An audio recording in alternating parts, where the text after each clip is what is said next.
Hello again, friends! And you are our friends, and welcome back to another edition of Jim Cornette's Drive Thru.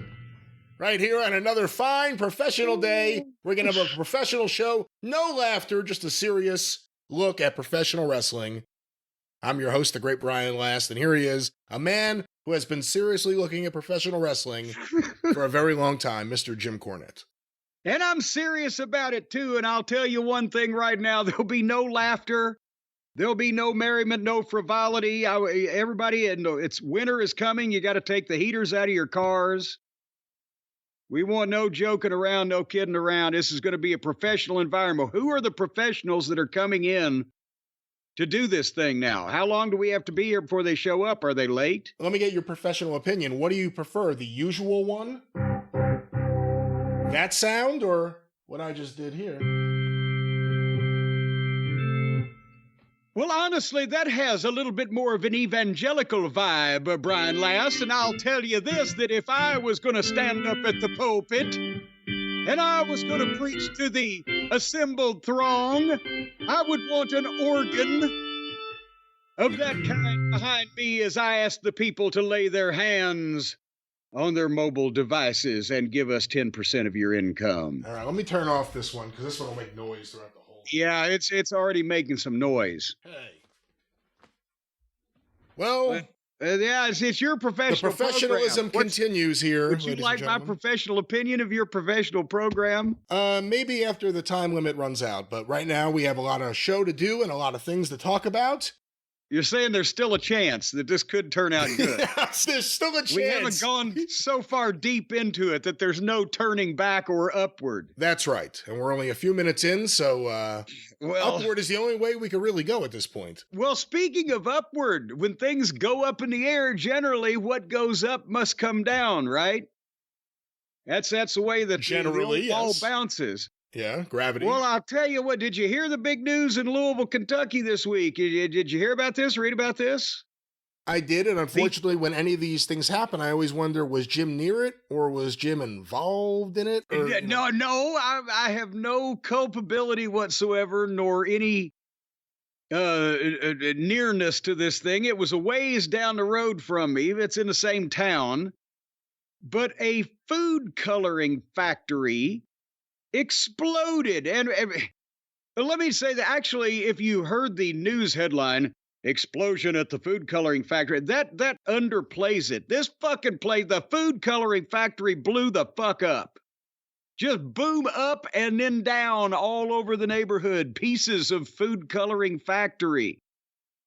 We're all over. They heard the blast and felt the shock waves for a mile in every direction, and people have blown out windows, and besides the stuff in various degrees of wholeness laying around their yards and on top of their houses and cars and things.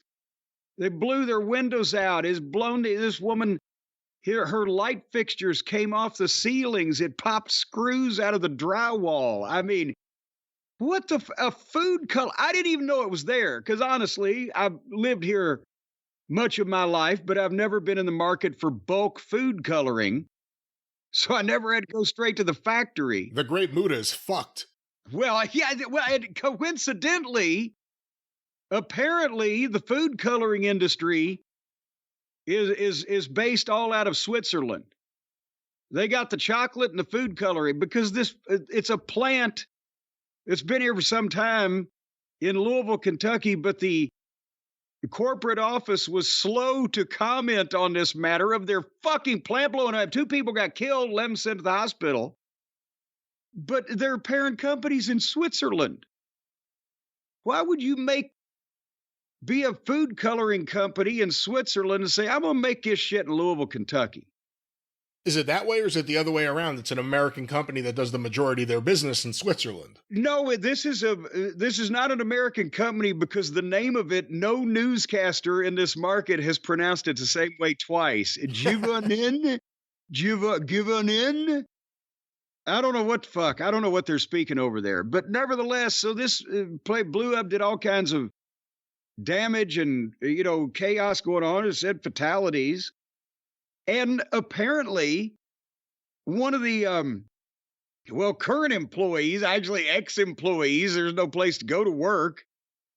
But she was interviewed and had footage on her phone of it. She said she had lodged complaints and gone to management and said the shit was breaking down. And there was footage on her phone of just some kind of steam coming out of one of the fucking big boilers in this place. And the neighbors said that they had an issue last year with their houses and cars and fences being covered in dripping food coloring.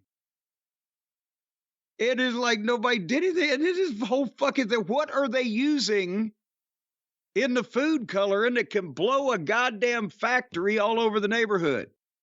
And why are we ingesting it? It's the commies. Well, that's, you know what? If we did the fucking, or who did the beepers? Did we do? No, Israel did. Israel did the beepers, the greatest strategic hit of all time. Well, we're on their side. So they did the beepers, and now the commies are doing the food coloring. Was it red? Was it red? Well, what I saw video of it looked like when it was dripping from last year. It was like orange food coloring all over every fucking body, or everybody's shit. Everywhere was the orange from the explosion. It was dripping on this woman's fence, and it just looked like orange shit dripping from like it landed and began running. But anyway, so as soon as any of these things happen, my first two thoughts are, is Jim okay? Is Travis Heckle okay? And every time it's anything, you're both like, yeah, we're okay. And then you laugh about it. Well, I mean, and again, people were injured. It's not, but it's just so preposterous, this whole situation, that right under anybody's nose, they've got this factory that could blow up at any time. And there's issue. The mayor is vowing to he says they have scheduled to speak to these corporate people, and they're going to be very transparent, and hopes that the corporate people will as well. So they're going to get to the bottom of this, of what they were cooking up there in the goddamn Muda Mist section. You know, Gary Hart warned us. Oh, you know, when you blow the black, brother, the shit's on. And the weather here is frightful. I just want you to know also, you have a problem with the weather. You're so dry now, they're having wildfires in New Jersey. Is this correct? There are now wildfires on both sides of the country. It's pretty frightening. Well, in the middle, it's getting soggy. And see, here's the formula you need to go by. Remember, I told you about this summer, and now I've proved it again. You can control the weather. Whatever is most inconvenient for you, if you are cursed such as I am, because remember I said this summer at the beginning of the June, yeah. I love to sing about the moon and the June and the spring. At the beginning of June, I planted 15 trees in my front yard, and it didn't rain again for 3.5 weeks. I had to be out there with a fucking hose watering these things so they wouldn't die, and then it would alternate between torrential downpours and damaging winds and thunderstorms that would knock the big trees down, and periods of 2 and 3 weeks of drought where not a sweat off a frog's balls wouldn't drop from the sky. And so then I remember I updated you a couple weeks ago that my tree guy had smartened me up that I didn't know that if you plant trees, a tree, multiple trees, whatever, in a late fall, early winter like this, you get them in the ground, you water them good, and then it's wintertime, and you don't need to water them again. Because I said I'd put more trees in, but I couldn't water them all. He said, we ought to do it now, blah, blah, blah. So I'll have you know, Brian, that it wasn't even 2 weeks ago, I put 15 new trees in the backyard, and it hadn't stopped fucking raining.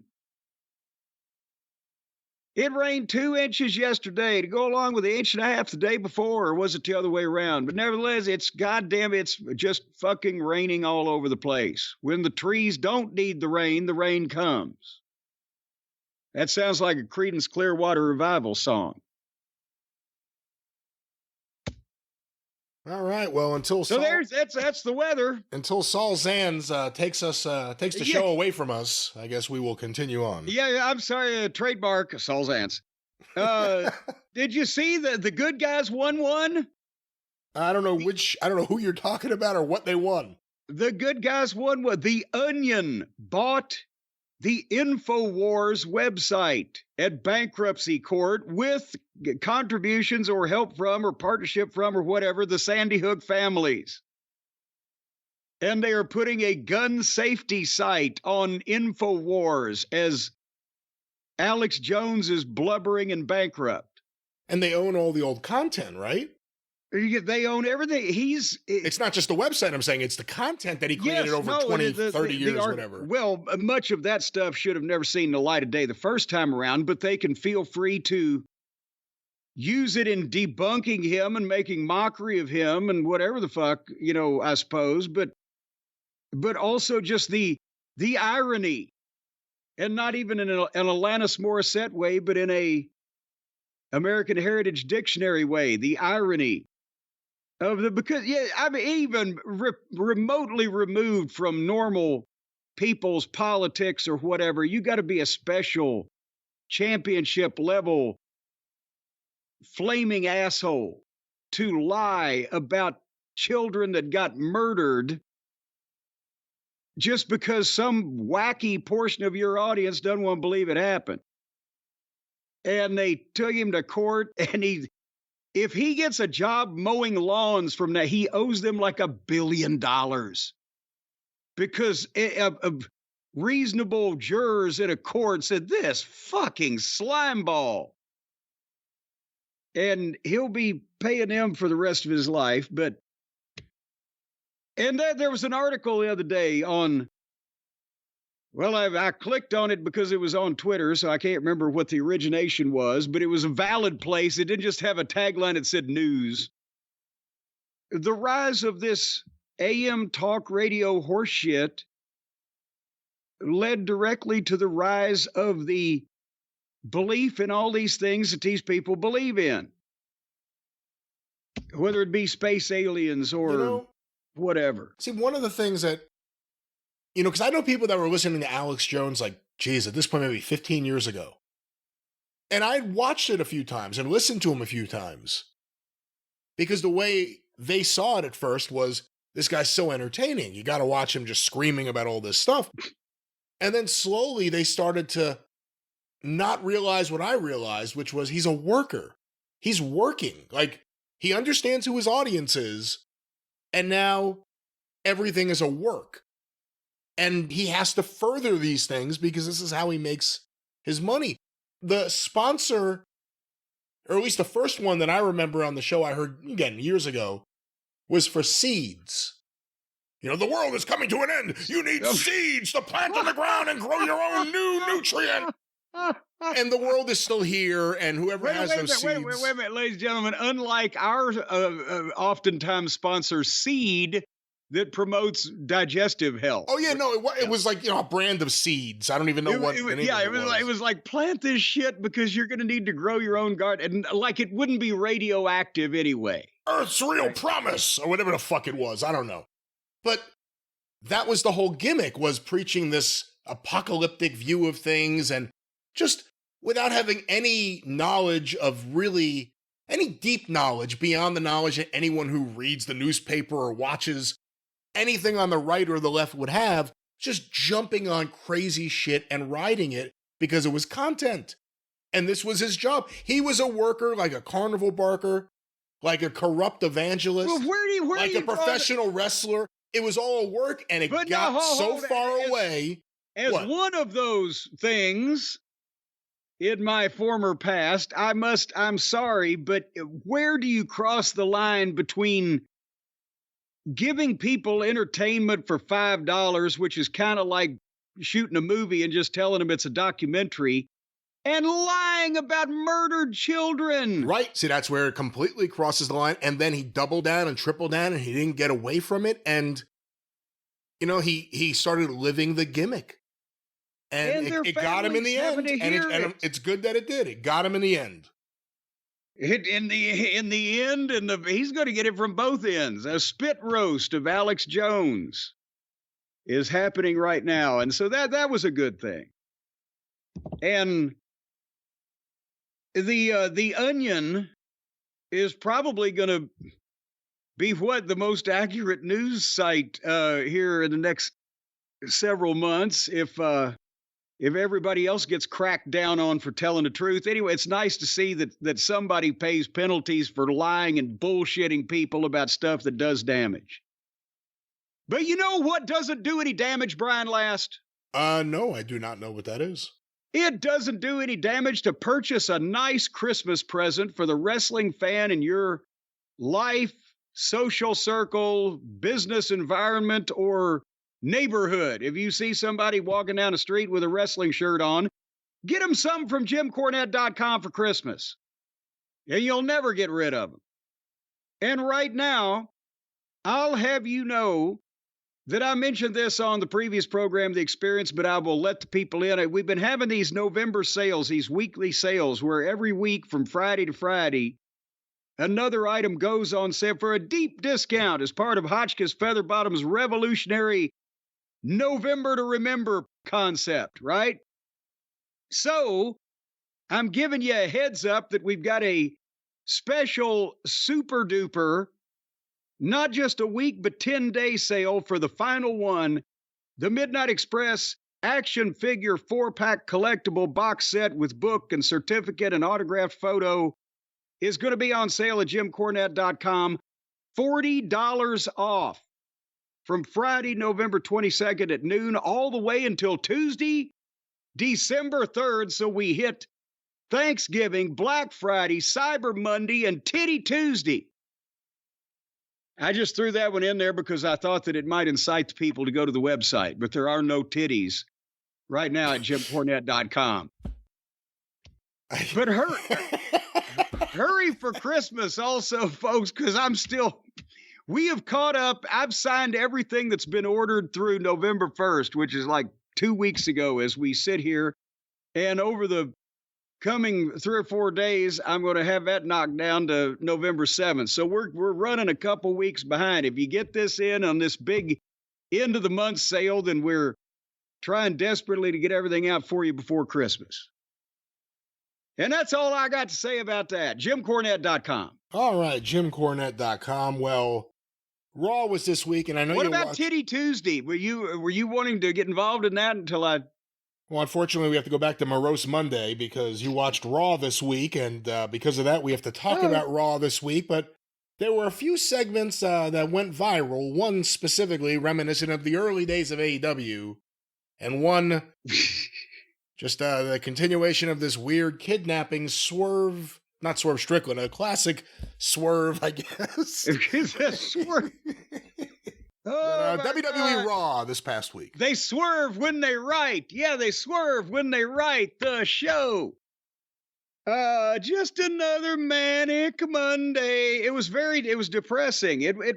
The people there were happy, but I was on my couch and I was like, oh boy, howdy.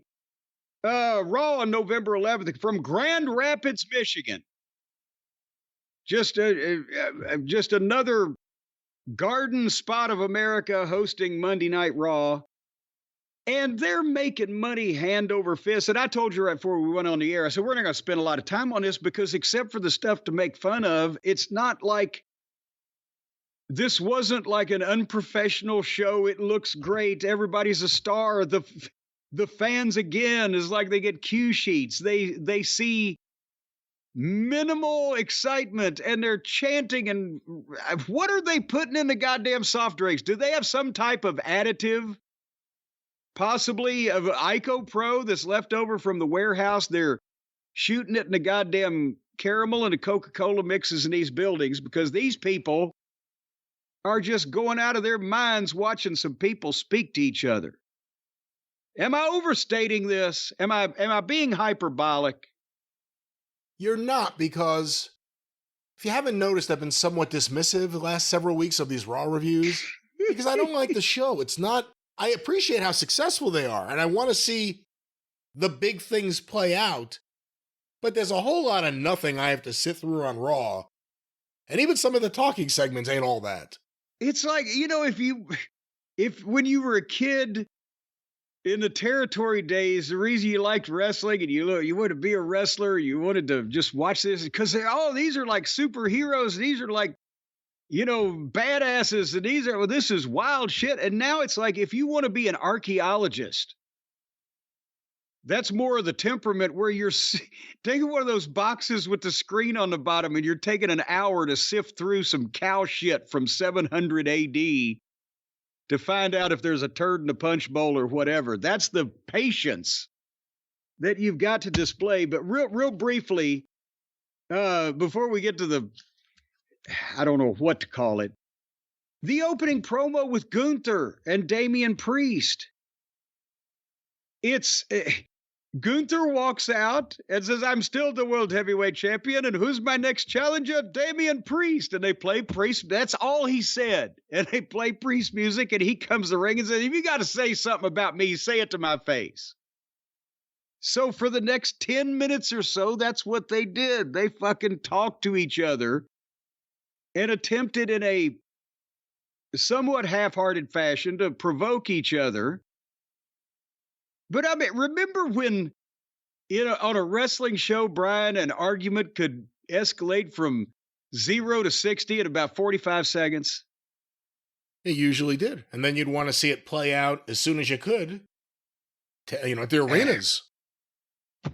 But I understand they got a 2-hour show here, and it used to be 3, but holy mackerel. Anyway, finally it ended up with, "Hey, Gunther, you want to take a swing at me? Take it." And here came Ludwig Kaiser, and he was the most aggressive fucker in this thing because he was promoing Damian Priest for doubting the ring general. And you need to get out of the ring right now and save yourself. And he could have promo on him, and Gunther stopped him and started telling him off. And like, "Don't do this." And then Kaiser said, "I'm not going to let this street trash talk to you like that." And Priest knocked Kaiser out. And then Gunther and Priest just had a fucking face off, and Gunther got out of the ring and gathered Kaiser up, and they left. What kind of friend? If some guy and you some guy and you, is that proper grammar? If you and some sounds like a website, sounds like a dating website. Some guy and you, if you and another gentleman are having an argument, not a violent one, but a disagreement on the street, and a friend of yours comes up and says, "I'm not going to let this fat fuck talk to you like that," and the guy decks your friend, are you well, shit. And now they're illustrating somehow there's some tension between Gunther and Kaiser because Gunther is more honorable, or he doesn't want Kaiser to be a loudmouth, or I don't know what's going on here. Yeah, what's going to happen? Is Kaiser turning babyface? Is it going to be that they hope the fans eventually want him to get Gunther and just hit him one time? Well, because then you have a babyface named Kaiser Wilhelm or whatever his name is. Well, they had a babyface in Texas named Fritz von Erich, so these things can work. But I mean, not if they continue to portray Kaiser after they were giving him some oomph, and now he gets knocked out with one shot, no rebuttal, and his friend doesn't even take up for him. But anyway, I noticed that, and then it came the match where Kofi Kingston was wrestling Butch, who don't want to be called Butch anymore. It's too late now. That's all we can think of. We see that moop face, Pete Dunne. What is... he could play a caveman in a movie with no makeup. He's got an odd featured fucking face, doesn't he? I don't know what that means. With the contours of his face, much less the shadow of his smile. An odd featured face. It doesn't match his body, which is short and squat, but his face is long. And there's potentially more room between his chin and his fucking top of his head than there ought to be to make it, proportion correct. I don't know. And I don't know. He's a fucking midget caveman with a little Dickensian impish twist, and I don't know what's going on with this fucking guy. I mean, that's the other thing. I know that they make it that he hates Butch. Butch was the better character than the caveman character. Well, we hated the name Butch, but he looked, I hated the way He looked like some little kid you would see on the streets of London that's like selling newspapers or throwing rocks or doing something bad, you know? Or being flipped a crown to go buy the biggest Christmas goose in the window. God, this is a fairly smart fucking show, isn't it? For the wrestling genre, at least. So, nevertheless, they're having this match. And nobody really cares about that. And Kofi's having the problems with Woods, who's getting an attitude and has been for a long time. Talk about a slow cooking fucking goose. But then finally they do something where Butch gets on top of Kofi, and in the manner of a ground and pound, he starts pounding the shit out of the mat next to Kofi's head in plain sight. The worst I've ever seen, worse than that. At least Dark Order. Well, yeah, but there was 12 guys in the ring at that time. I'm not excusing doing it, but it was harder to see because there was so much more going on because there were 12 guys fighting all over the fucking place. But this was a single match. There wasn't anything else to shoot. Because I saw somebody on Twitter, so what's the cameraman's fault? What do you want Pete to do? Give Kofi a concussion? No, just learn to fucking work. Was this guy supposed to be this great worker from the British Isles or whatever the fuck? How's it the cameraman's fault? He should have. Some of these should have shot the ceiling. Yeah, what the fuck? Some of these marks, and I do not use that term with endearment, because the modern marks think that it's done with camera angles. And that, you got to expect at the live show, you're going to be able to see through it because they don't hide it with the camera angle. You fucking morons. We had live shows for 100 fucking years. Nobody did this shit. Point being, he was pounding the shit out of the mat, and what he was going for, and I don't know what was going through his mind when he was doing it, but what he was going for was he was trying to look like he was bringing his elbow down at the base of Kofi's neck. And it would look like, and I'm using the air finger quotation marks, but it would look like that he was really hammering the elbow into the back of the guy's neck, and he's really stopping himself by punching the mat. But he did it like a dozen times, just boom, boom, boom, boom. And the longer he did it, the worse it looked, and the less care he was taking with it. So by the last couple, he was just punching the mat straight down. And we just had a talk, Brian, on whatever show we did last about guys throwing a punch, last couple of shows.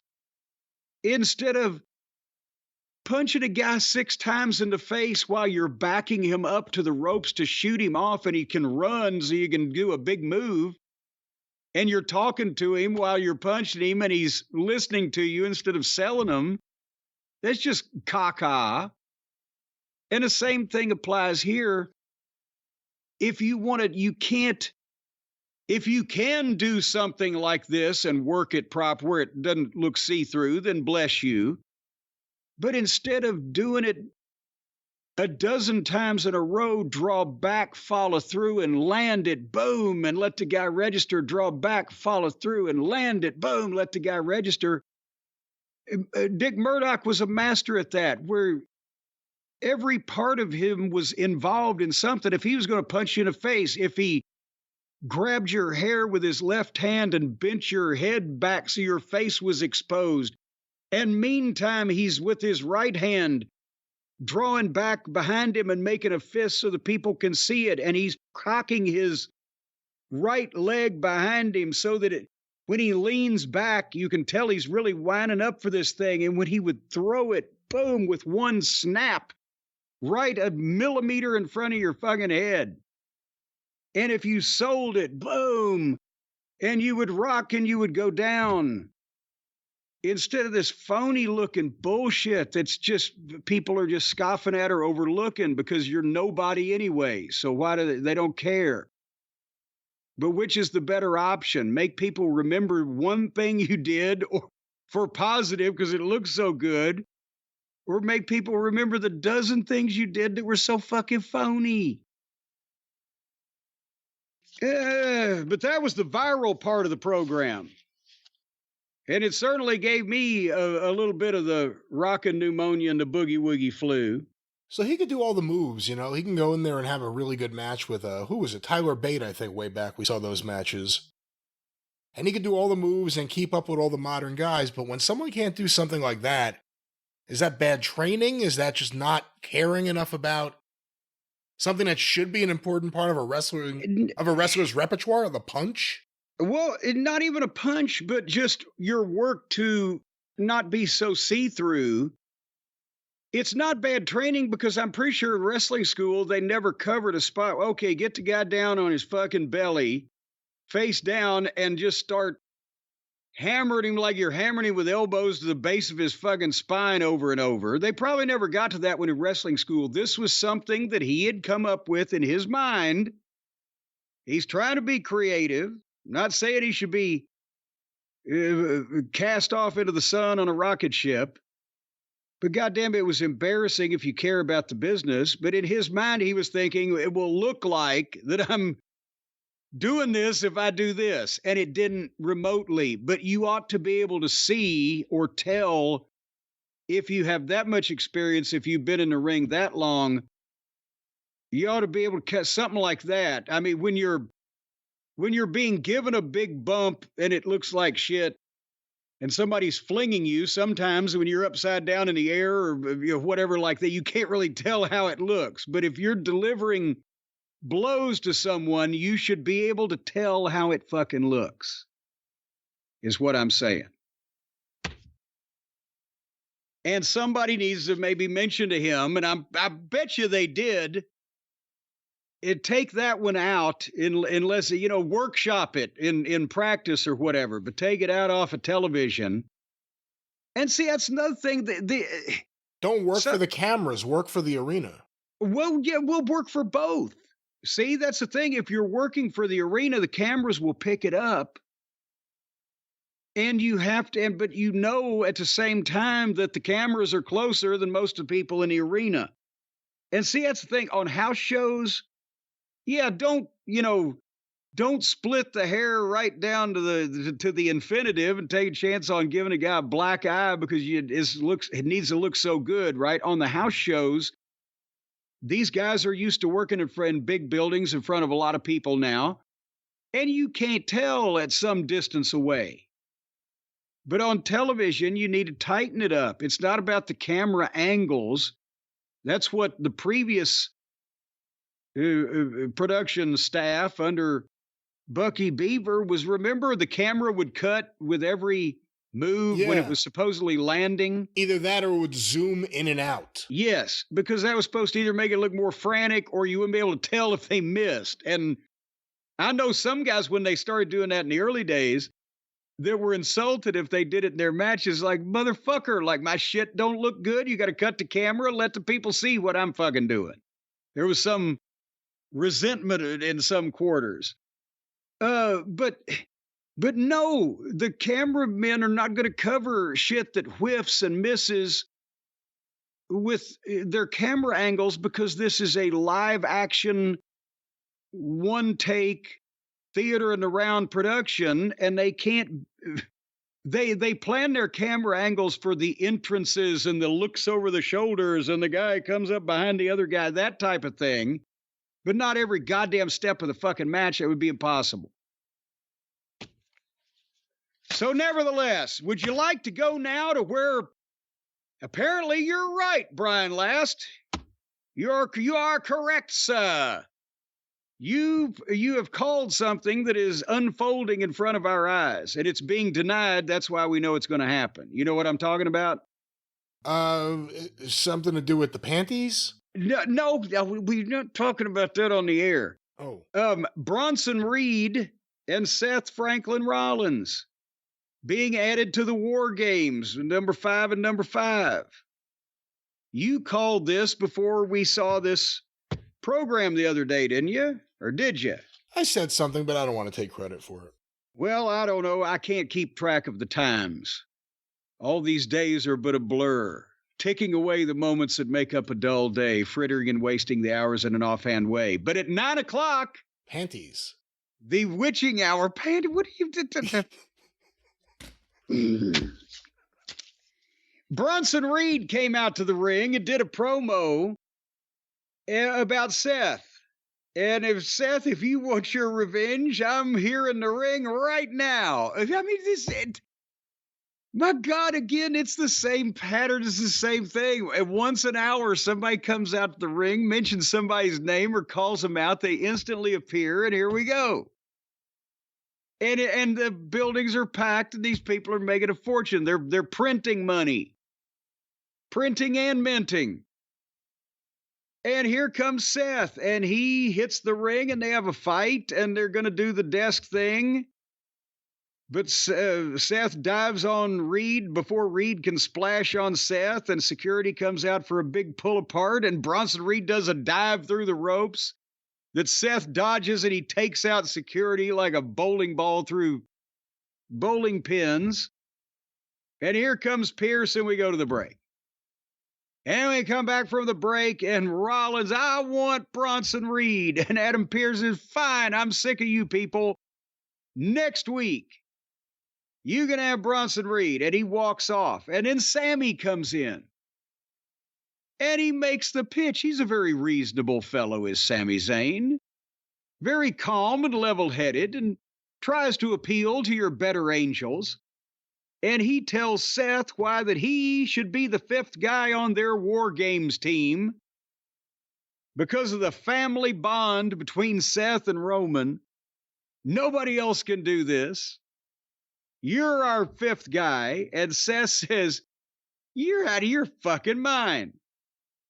I'm going to have nothing to do with Roman Reigns or building him back up. I don't want to discuss this any further. Good day to you, sir. So now you know what's going to happen, right? Yeah. Yep. I know what's going to happen. And you know what? Well, let's talk about it, though. Under the idea that it's going to happen, and Reed and Rollins will be added to the two sides in War Games, and we'll talk about the rest of the show, or you will. Is it the right move? If you need five guys, and you kind of do it, there have been 4-on-4 War Games, but 5-on-5 is really War Games. Are these the right two guys to add to the match, considering the kind of feud they've had? Well, yes, I think Seth works because of the Roman thing and the checkered past they've had. And Reed looks vaguely Samoan because he's from Australia with, I assume, some island blood of that type over there. I don't know what all the fucking strains are. You can stop, but I don't know. It could be the Andromeda strain. But here's the thing, and yes, there is, because it's a hot angle now that they're in this thing where it's a hot angle.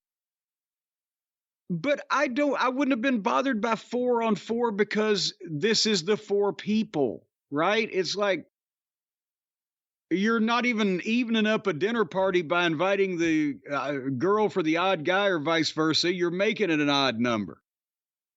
There's 4 members of the original faction and 4 current members of this faction, unless they were going to introduce a 5th member of the heel group to where the baby faces had to search for someone outside the current party.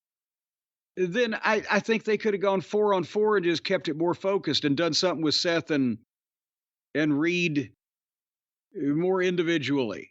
I know they've done those, but they're going to do more. And we've heard, like, time after time, it must be 2 or 3 times now, every few months, they've signed another member of the family. Like, there was Hikuleo, the Giant. There's another one of the Anoa'i family. I don't know who. There's another Fatu out there. And we keep hearing they're signing one after another, but we don't see them up here. So we'll see. Well, but at the same time, you got to be careful. Is this Heyman's return? It has to be Heyman's return, right? He escorts these guys to the cage? No. You don't think so? This is not I don't think it's a big enough deal. No, and not a multiple person. Or The Rock. The Rock might pop up to, come out and pose or be involved, whatever. But with one at a time there, Cowboy. What I'm with Heyman, that's some type of major singles match involving Roman. I don't know whether it's Royal Rumble. It might even be WrestleMania. They don't need it right now. I mean, he's still there behind the scenes. It's not like he's been exiled, but they don't need him on television because they're still building wherever this is going. But I don't think he would show back up for a 10-man War Games, whatever the case may be. And I don't think he'll show back up until somebody does something fairly heinous to Roman Reigns to begin with. But that's just me. Speaking of heinous, go ahead. I was going to say maybe he needs to get on the phone and call Roman Reigns with Mint Mobile. Well, that's where Heyman's been, actually. He's on the road right now. He's undergone a press and publicity tour because the phone plan that he has hooked up to his famous phone is Mint Mobile. And that's how he's able to afford those suits, because he only pays $15 a month for his phone plan. And to be honest, I wish the phone plan that he'd have had 35 years ago when he hit me with that phone was a little lighter. But it's not the phone plan, that's the actual phone. Well, it wouldn't have hurt to lighten it up the plan a little bit too. You don't know what his plan was? Well, I know what his plan was, to get me the fuck out of WCW. But nevertheless, folks, if you've got a plan that you would like to execute, or a person you'd like to execute with a particular plan, whatever, you're not going to find a better plan. It's almost a plot over at Mint Mobile. They have carefully set in basements and dimly lit rooms with the curtains drawn late at night and concocted these revolutionary and radical ideas on how you don't have to pay a lot for your telephone service. And you not only get to talk on the phone. Lord knows the children don't do much of that anymore. You're going to get to text. So mommy and daddy can just hand you the phone and say, text all of our friends and stay put in the corner and you'll be happy, kids. You get to text. You get the high-speed data. You can watch all the various TikToks and flip-flops and monkey flips that are on the internet. And it's on the nation's largest 5G network. You know what that means, Brian? I found out what that means, the 5G network. You just found out? Well, what did you find out it means and from who? I found out it's when you walk up to one of those big towers and you say, gee, that's a big tower. Their towers are so big, you say gee 5 times. You're like, gee. You've been hanging out with Hotchkiss that's again. A big tower. You've been hanging out with Hotchkiss again, haven't you? Well, he clued me in on it because he used to work for the phone company. Actually, he was one of the people that came and fucking stuck the poles in the ground. But anyway, so that's what it is. But these towers are big, folks. I'm telling you, they tower over everything. If they're not bolted to the ground properly, they can turn over and take out a swath a half a mile of downtown. But Mint Mobile's not responsible for that now. That would be an act of God, so you can't sue them. So if you want a plan with high-speed data, unlimited talk and text, and the nation's largest 5G network, as long as you don't try to sue them if a tower falls on your head, you can go right now to mintmobile.com/JCE, and you're going to get 3 months of premium wireless service for $15 a month. Formerly, they would have to come and string wires to your home. And then you'd have the wires running in through the kitchen window or maybe coming down the fireplace chimney. This isn't the 1880s. And hanging on the wall. About? That's not, but no. That's what I'm saying. This is a wireless network, so you don't have to worry about no one will come to your home. No salesman will call. And they don't have to come and plug you in or wire you up or anything. You go to mintmobile.com and they can /JCE. And they can fix you up right there. You don't even have to schedule somebody to come over and climb up on your roof. And I thought I'd never get that guy out of the chimney. He got stuck halfway down. And it was cold, too. I was ready to start a fire.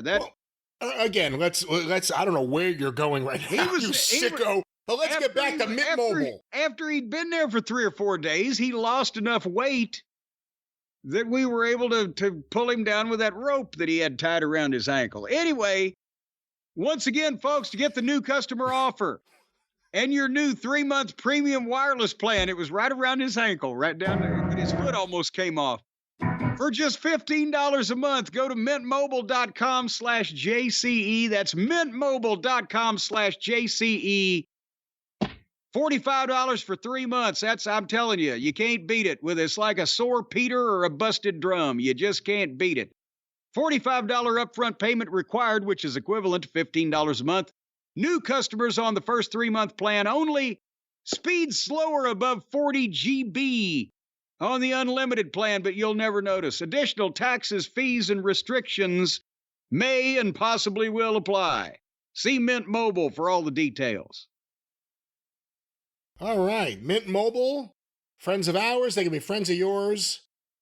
Of course, as always. Well, if you are nice to them, they'll be nice to you. But I don't think we should make any assumptions that the people at Mint Mobile who are fine people are just going to have to automatically like any asshole. Well, mintmobile.com/JCE. Speaking of any asshole. Hey, fuck you. Well, I was talking about me. Oh, hey, don't talk about yourself like that. That's not nice. Well, fuck you. Hey, that's not nice either. So you know what else wasn't nice? The Miz. Oh, boy. So there's been the Karrion Kross and Company. Sounds like a goddamn jeweler at this point. They kidnapped Come to Kross and Company for her on Valentine's Day. They kidnapped Miz last week, and we're going to dismember him and do the Reservoir Dogs thing on him. They had just started playing Stuck in the Middle with You by Steelers Wheel. They didn't kidnap him. The Wyatts did. Or the Wyatts, right? No, the Wyatts kidnapped him. That's right. That's right. That's what I'm trying to say. Well, see, he's scared of the Wyatts. That's when Karrion Kross and Company saw Miz in the back. He's scared of the Wyatts because he's petrified because they kidnapped him, is what I'm trying to say. And he's done with this whole thing, and he's asking for a leave of absence. He's going in, he said, I'm just, apparently he was mentally impaired by this, just traumatized.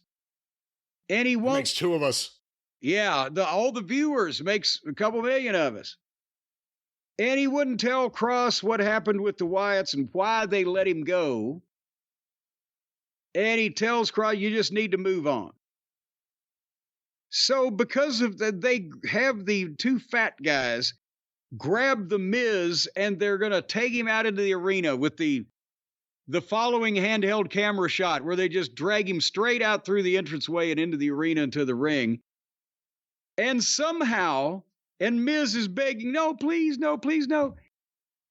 But somehow just grabbing him and roughly like giving him the bouncer walk out to the fucking bar door because he's had one too many. They busted his eye open. His fucking eye, by the time this thing's over with, his eyes juiced down his eyelid even, which was very close to shit you don't want to be cut open and bleeding. Did you? I couldn't even see how they did it. I tried to see. And did somebody just thumb him in the fucking eye? I'm not sure because I didn't see when it happened. And by the time I noticed it, he was bleeding all over the place. And, well, yeah, I guess you could say that. Well, I mean, it wouldn't have been a great juice job if you cut your forehead, but if somebody has fucking hard-weighed your eyelid, it was enough blood to concern me. Like, hey, motherfucker, so these guys can't look at you sideways, apparently. I don't know. But they busted him open, and Kross is screaming, where are the Wyatts? Where are the Wyatts? And then the blackout and the piano music. And it wasn't Piano Man. It was just plink, plink, plink. And the Wyatts all come to the ring and have a face-off with Kross and his minions. And the Miz suddenly takes a chair and hits, what's the big Wyatt? Harper? Yeah. Luke Harper. Luke Harper. No, wait, Harper. Is that his name? Is that his name? Or is it? No, I think that was Brody Lee. That was Luke Harper. Oh God, well, and I Why did you say apologize. that? Yeah, what made you? Well, but because they were partners in the right. Wyatt Six. Who is that guy's name? They Rowan, Eric Rowan, the guy with the red beard. Redbeard. And they were partners, right? Him and Brody Lee. So I'm not completely out of my mind. No, just tiny a little bit. Just a little, just one toke over the line, Brewer and Shipley. So anyway, Miz takes a chair and just clocks him across the back and knocks him goofy. And Uncle Howdy laughs about that and they all start fighting. And while all the rest of them are paired off 4-on-4 or whatever it was, Miz is taking a fucking chair to the big guy and just wearing him out. And I'm like, what in the world is happening? And the fans barely cared. They're just sitting there going, what the fuck is happening? And the Wyatts are laid out. And then Cross hugs Miz. And the heels are walking out of the building. And as all the Wyatts are laying there, had their ass handed to them, Uncle Howdy's still laughing about it. If I was the rest of these people, I'd have a serious talk with my Uncle Howdy. If my own Uncle Howdy, who was Aunt Lola's first husband, is always laughing when I'm getting the shit kicked out of me, what kind of fucking uncle is he? At least they put them all together. Is this the Jimmy Boogie Woogie Man Valiant versus Paul Jones's Army of 2024? Yeah, of the WWE roster right now, that's exactly what this is. Yeah.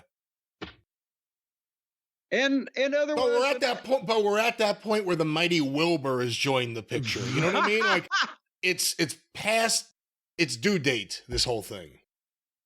But that's where we're at now. Is that? But Paul Ellering is off selling the Attack. That his furniture, his house. He's selling his house.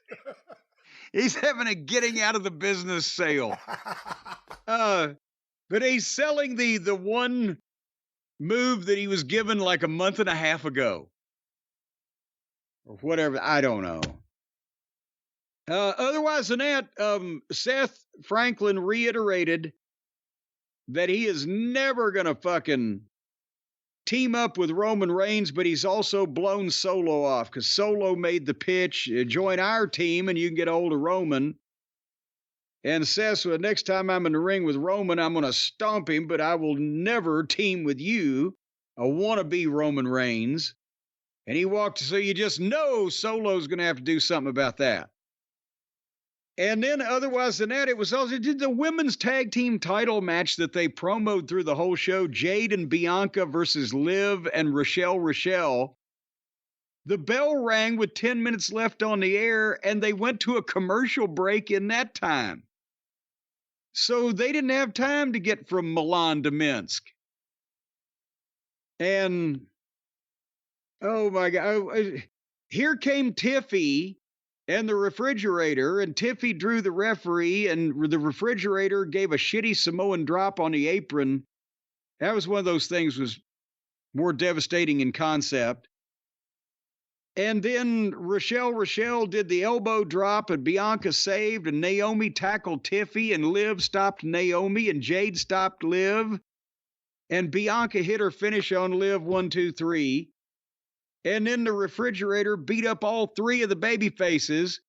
But thankfully, Io Sky was in the back dressed, and for whatever reason, because the show was over, so I don't know why she hadn't got the hint she wasn't needed, but she was there luckily and came down and made a horrible comeback, and all four of the baby faces beat up the refrigerator. And that was sort of an encapsulation of what the last 10 minutes of the program was like. I like the fact that she went from Raquel Gonzalez to Raquel Rodriguez to you just calling her Rachel to now she's Rochelle. Well, it's easier for me to remember. Because they kept changing it so often, I couldn't remember what it was. So now this way you can't make any mistakes. Well, I guess you can't make any mistakes when nothing happens. That was Raw. They're making a fortune. They're making a fortune. And if you believe what we hear from Dave Meltzer, so is Tony Khan. And let's now go to the wonderful world of Tony Khan and AEW Dynamite. Hoo boy. I may set a record here today. I may be speechless. I don't know what to say. I have voluminous notes. And part of the reason, the opposite situation from the WWE in every way, they're making money hand over fist, and the people are chanting and cheering, and they're going crazy for almost nothing. Over here, you cannot. I'm writing this shit down just to be able to explain what happened because it's so convoluted, involving so many people. It runs together that are doing the same basic things over and over that it's almost impossible to decipher what's going on unless you do take voluminous, copious notes. And even then, you don't really understand. You can convey what happened, but trying to... You used a word before we went on the air. The show is fascinating now. Because it's... In the wrong way, but yeah. Well, yeah, it's fascinating to watch this in that they not only don't have any idea apparently what the problem is, but they're doing more of it, of the problem. And it's like he's just letting everybody come up with their own shit, and they do it independent of the rest of the show and what may be going on. And I mean, there's multiple vehicular homicide attempts or whatever the fuck in every segment with different people. How does anything register? It doesn't. That's the problem. They were in Bridgeport, Connecticut, and that will be important later on, ladies and gentlemen. At Bridgeport, when I lived there in the late 90s, up in that area of Connecticut, Bridgeport was not a well-thought-of neighborhood. Remember the opening of Monday Night Raw when they had the looked like bombed out buildings and the chain link fences with the dogs barking and the vicious wild dogs on the other side and all that type of thing on the video of the open of Raw? Do you remember that? Of course. They shot that in Bridgeport without staging anything. They just went to fucking Bridgeport. So now they got this big arena. But the people I see are still afraid to go out at night. Apparently, either that or this was this the surliest bunch of fans? They were like, my God, they had come in for shelter from a hurricane or something, and this stuff unfolded in front of them. What we heard directly from people who went there was that the crowd were AEW fans who were upset with the product and had no problem just shitting on it or sitting there and being dead. The atmosphere was dead. There were a couple matches where they kind of came up a little bit towards the finish, but we heard it was a dead crowd. And if it was their fans. It wasn't like, interlopers came in and, wasn't our real people. It was their fans, and they just weren't feeling any of this shit. They weren't smelling what was being cooked in front of them. But if Ric Flair had not gone, whoo, when he chopped people, the decibel level on this show would have gone down about 75%, wouldn't it? Because that was, in a lot of cases, that's what they had. But it's odd. I'll try to explain what happened, folks, and then maybe you can ascertain or assign a description to this fever dream. The first tag team match was Christian Cage and Hangnail Page against our old friends Jen and Juice. We finally got to see Juice wrestle. And boy, he's the only one I'd like to see more of. And they use him like the WWE used to use Kaiser, a complete stooge sidekick who just, you can't take seriously. He's the one they cut off. He's the one they bump around. You see where I'm going with this. And when they tagged him in this match, he got in and threw 5 punches and they cut him off. And at this point, this is the first match, and these guys they're pushed. They've been used, right? The crowd looked like a painting. It looked at Still Life of AEW Crowd by Whistler's Mother or whatever. And they got a long set of heat on Juice, who is not barely established as a babyface. And when he was a heel, the people kind of liked him because of his look and his personality and that he was a heel. Now that he and Light Switch are babyfaces for the flimsiest of reasons, the same appeal is not there. Plus, he's a flunky. At one point, old Nick Plain and Christian's group tried to interfere on the floor, and Hook just ran up out of the crowd behind him and put him in a choke and drug him over the rail, and they fought off, and you never saw either one of them again. You didn't even see flashing lights, a police report being filed outside. He never came back in to go, "Mama, Mama."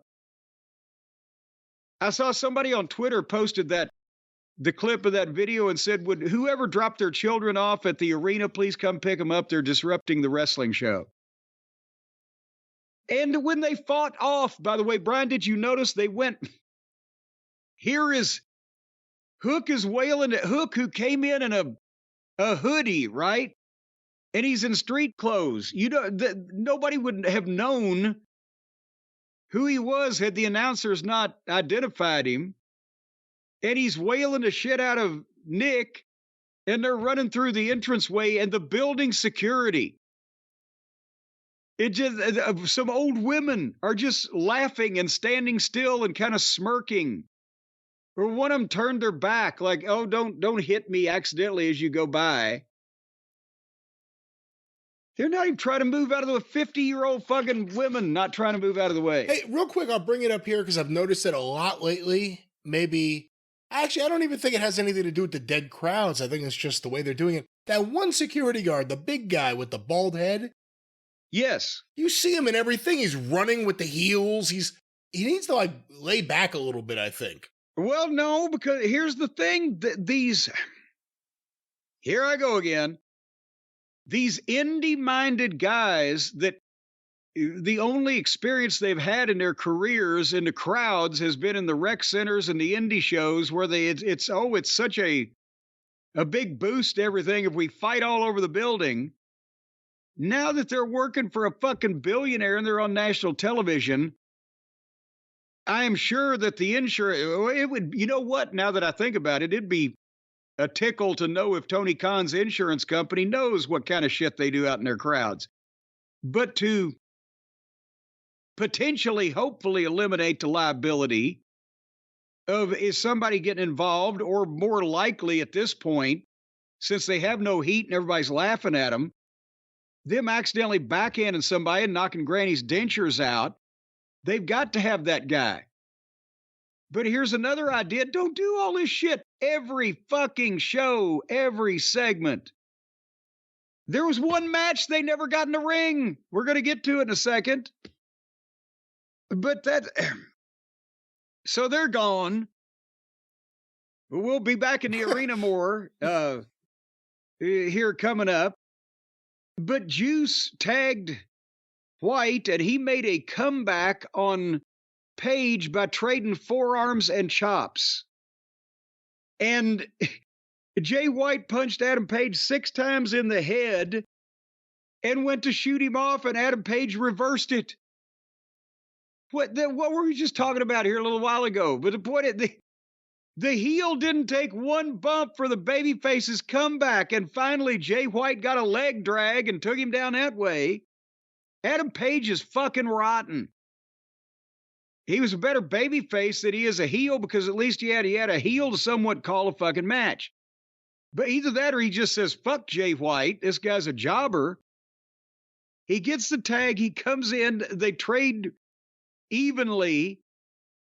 And then Jay White punches him in the head 6 times, and he reverses him and never takes one goddamn bump for the guy's comeback.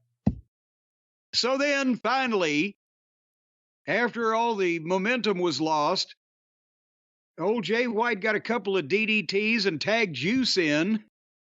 And then the babyfaces beat up the heel 2-on-1 with 3 or 4 big moves while the referee stood and gawked at him.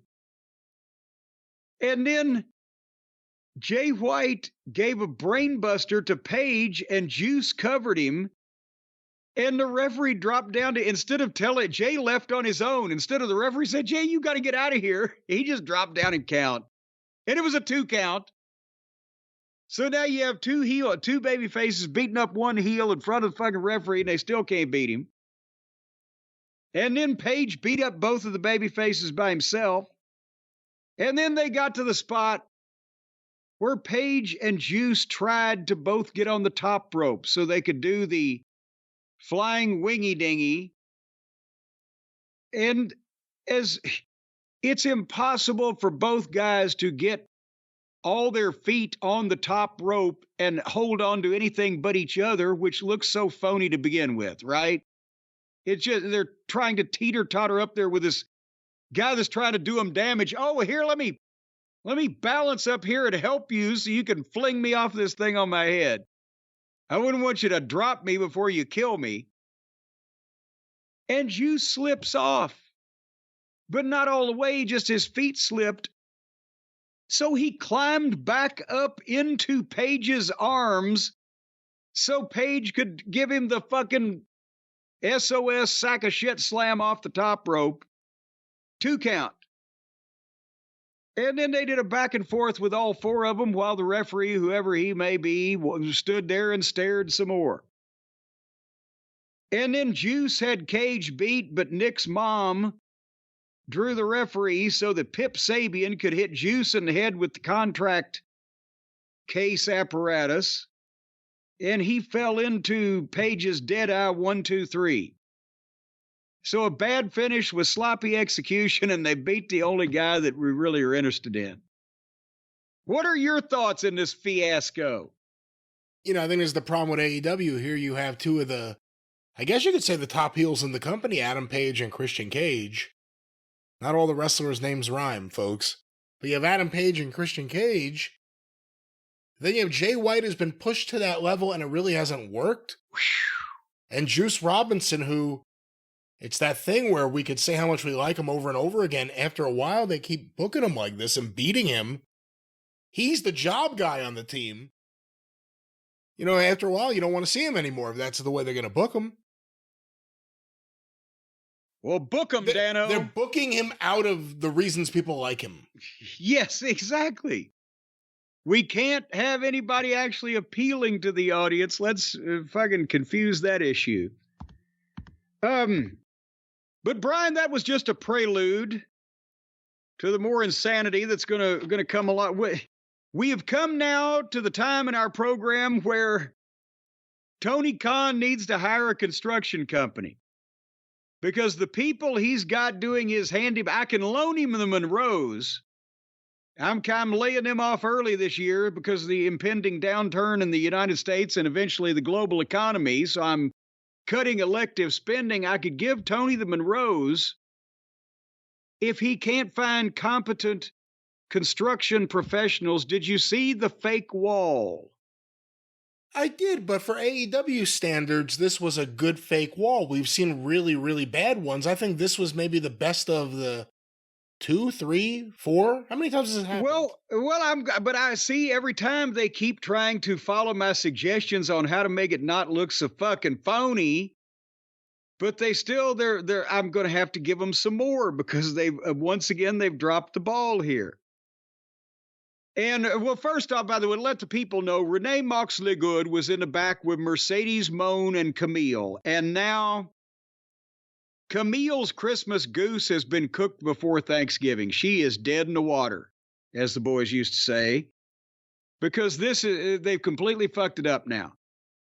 Now, Camille has her arm in a sling, but she's still carrying Mercedes' shit, and Mercedes is barking orders at her, and yeah, you dumb shit. And so the whole cool bodyguard thing is dead. The whole fucking striking giant athletic woman is now reduced to being a fucking stooge. And the only way they were ever going to get any value whatsoever out of this untalented shell of a human being, Mercedes Moon, was to have some of this dichotomy with Camille and get her over, and they've killed it. And Mercedes sent Camille into the locker room. Yeah, you get on in there and clean my toilet or whatever, I don't know. And then she droned on doing a promo about Chris Statlander until Statlander shows up behind her in the hallway. And as Mercedes turns around, she starts yelling for Camille. And Camille comes out, and Statlander just runs Camille into the fucking wall without even stopping walking. Just grabbed her like a bump, and down goes Camille, and she's still moving. And she gets a fight with Mercedes, and Camille tries to get back in and help Mercedes, and Statlander tackles Mercedes and Camille through another fake wall.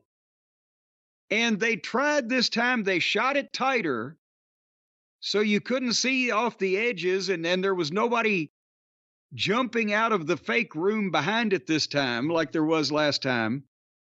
But Brian, for one thing, there was 4 feet between the studs, and I've done a lot of remodeling projects over the last few years. 18 inches is the law. You got to have a stud every 18 inches. Or in Mercedes' case, possibly more often. We don't know, but at least every 18 inches. And they just went through a sheet of drywall that was 4 feet fucking. They walled off a hallway. And they shot it tight. But then, when they went through the drywall, Brian, how many rooms do you know that only have a wall on one side? Not too many rooms. Because they only went through one sheet of drywall. And you saw the 2x4s that they put up and they went through, or didn't go through, they went past, but there was no drywall on the other side. And it opened up into a room that apparently was 4 feet wide and 8 feet long with no furniture in it and a real door on the other end. They just walled up the L curve in a goddamn hallway. Just so they could go through the... What is their fascination with people going through walls? So that was the wall. Just another brick in the wall. Just another prick in the wall. So when I told you off air before that the show's becoming utterly fascinating, this is a great example of it. Because it kind of feels like a little bit of WCW at the end, a little bit of TNA at all sorts of points. But it has a certain feeling, and then everything is wrong. Just everything. Here's an example. We've talked about it before. Diesel, Sid Vicious, in your case, Hercules Hernandez and Big Bubba Rogers. Killer Kyle too, I guess, technically. Technically. You know, we've seen the big bodyguard. We've never seen the Klutz big bodyguard until Camille. That's when they decided to have the Klutz bodyguard character. How many times have we seen Camille grab her arm and yell, ow, in the last few weeks? About as many times I've grabbed my head and said, ow. And how many weeks of TV did they just do all these things like in the back one day? Or is this something they're doing on the road, these segments? I don't know. I expect them next week they'll be putting itching powder in Camille's fucking trunks, and she'll be. It's fascinating. You watch it unfold, and you're like, where is this going up? It went right there. And it's it's gonna be so, and it's gone. So, but I got to get to the next one. I got to get it because this one, Tony Schiavone calls out. Well, doesn't call out. He didn't want to fight. Tony's past the point of fighting, but he introduces to speak to the world, Will Osprey. And boy, remember when the people were going batshit and even a few weeks ago in certain places and a couple months ago, especially in Osprey, and he came out and they were like, yeah, he's here. And he started talking and the crowd didn't care. They started chanting. They were chanting, ole, ole, ole, ole. And yes, we know that's the chant from across the pond and it pertains to him, but he was speaking at the time about something that he wanted them to listen to, and they just went into business for themselves. This wasn't on cue. This wasn't at the spot they're trying to incite it at. This was just, because he wouldn't shut up and milk it. He just kept going. And he kicked Tony out of the ring, and he called out Kyle Fletcher so they could have a talk. They're old friends.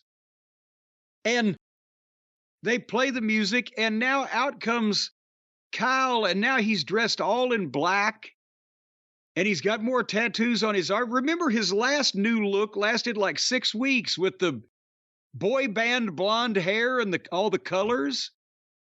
And now he looks like a fucking Randy Orton. He looks like a bootleg Randy Orton now. I don't know. I was thinking teenage skinhead from Sydney. But, hey, where can I rent that film? He'll steal it. He'll steal all the material.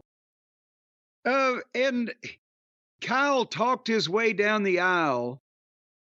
And as he was getting in the ring, and the people were booing, but I don't know whether it was the Dominic Mysterio booing, or just booing for real, like, oh, Christ, he's going to talk. But and they couldn't even be serious at the start, as when he gets in the ring, Osprey says, well, before, we do anything, I've been in Don Callis's meetings, and I want you to drop whatever's in your back pocket. And Cal pulls a screwdriver out, a neon yellow screwdriver, and dispenses with it. God, is anybody ever going to actually stab somebody with that fucking thing? Well, it did land in a way that I've never seen anyone. It was like a perfect landing. It stuck right into the ground. Well, yeah. When Osprey flung it down, it stuck into the mat. But again, that illustrates that every time they hit somebody with it, they hit him with the handle.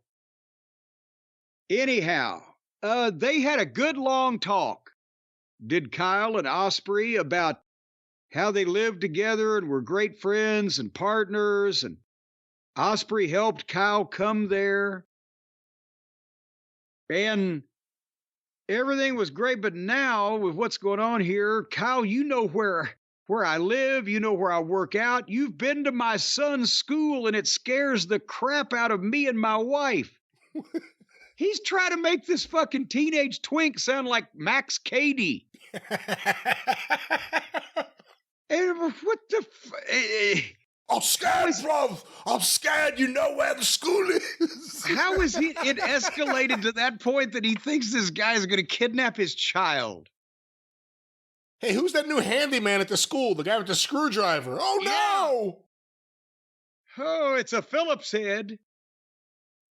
So, and then Kyle tells Osprey, I know you're never going to believe this, Brian, but he said, you didn't do all that for me. You did it for yourself because you were jealous and selfish and you wanted to keep me down. Has that not been the bone of contention of every former friend in AEW land? It's like the AEW form of hazing. It's booking hazing for AEW wrestlers. But now here, I'm going to say something good about it. Here. Hold on. Osprey fired up and he cut a promo on Kyle that I can't say the promo was good, but he answered him. If this material wasn't shit, his delivery and emotion might have gotten something over here. But they're still talking about nonsense. Nobody gives a shit, right? And then, but finally, remember, I said somebody needs to produce him for an American audience. Osprey asked, Kyle said, I've done this and I've done that. What have you done? And then he said, sod all, lad. And the people are like, read it. Speak American, mate. What do you think the percentage of the people in Bridgeport, Connecticut that understood the phrase sod all, lad was? I shan't have a guess, you wanker. I would say 5 to 7% of the people in that building, and that's a small number.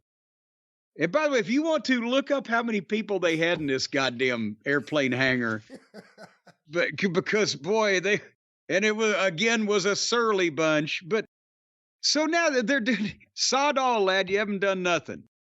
That's like the you haven't done nothing. Da, da, da, da, da, da, da, da.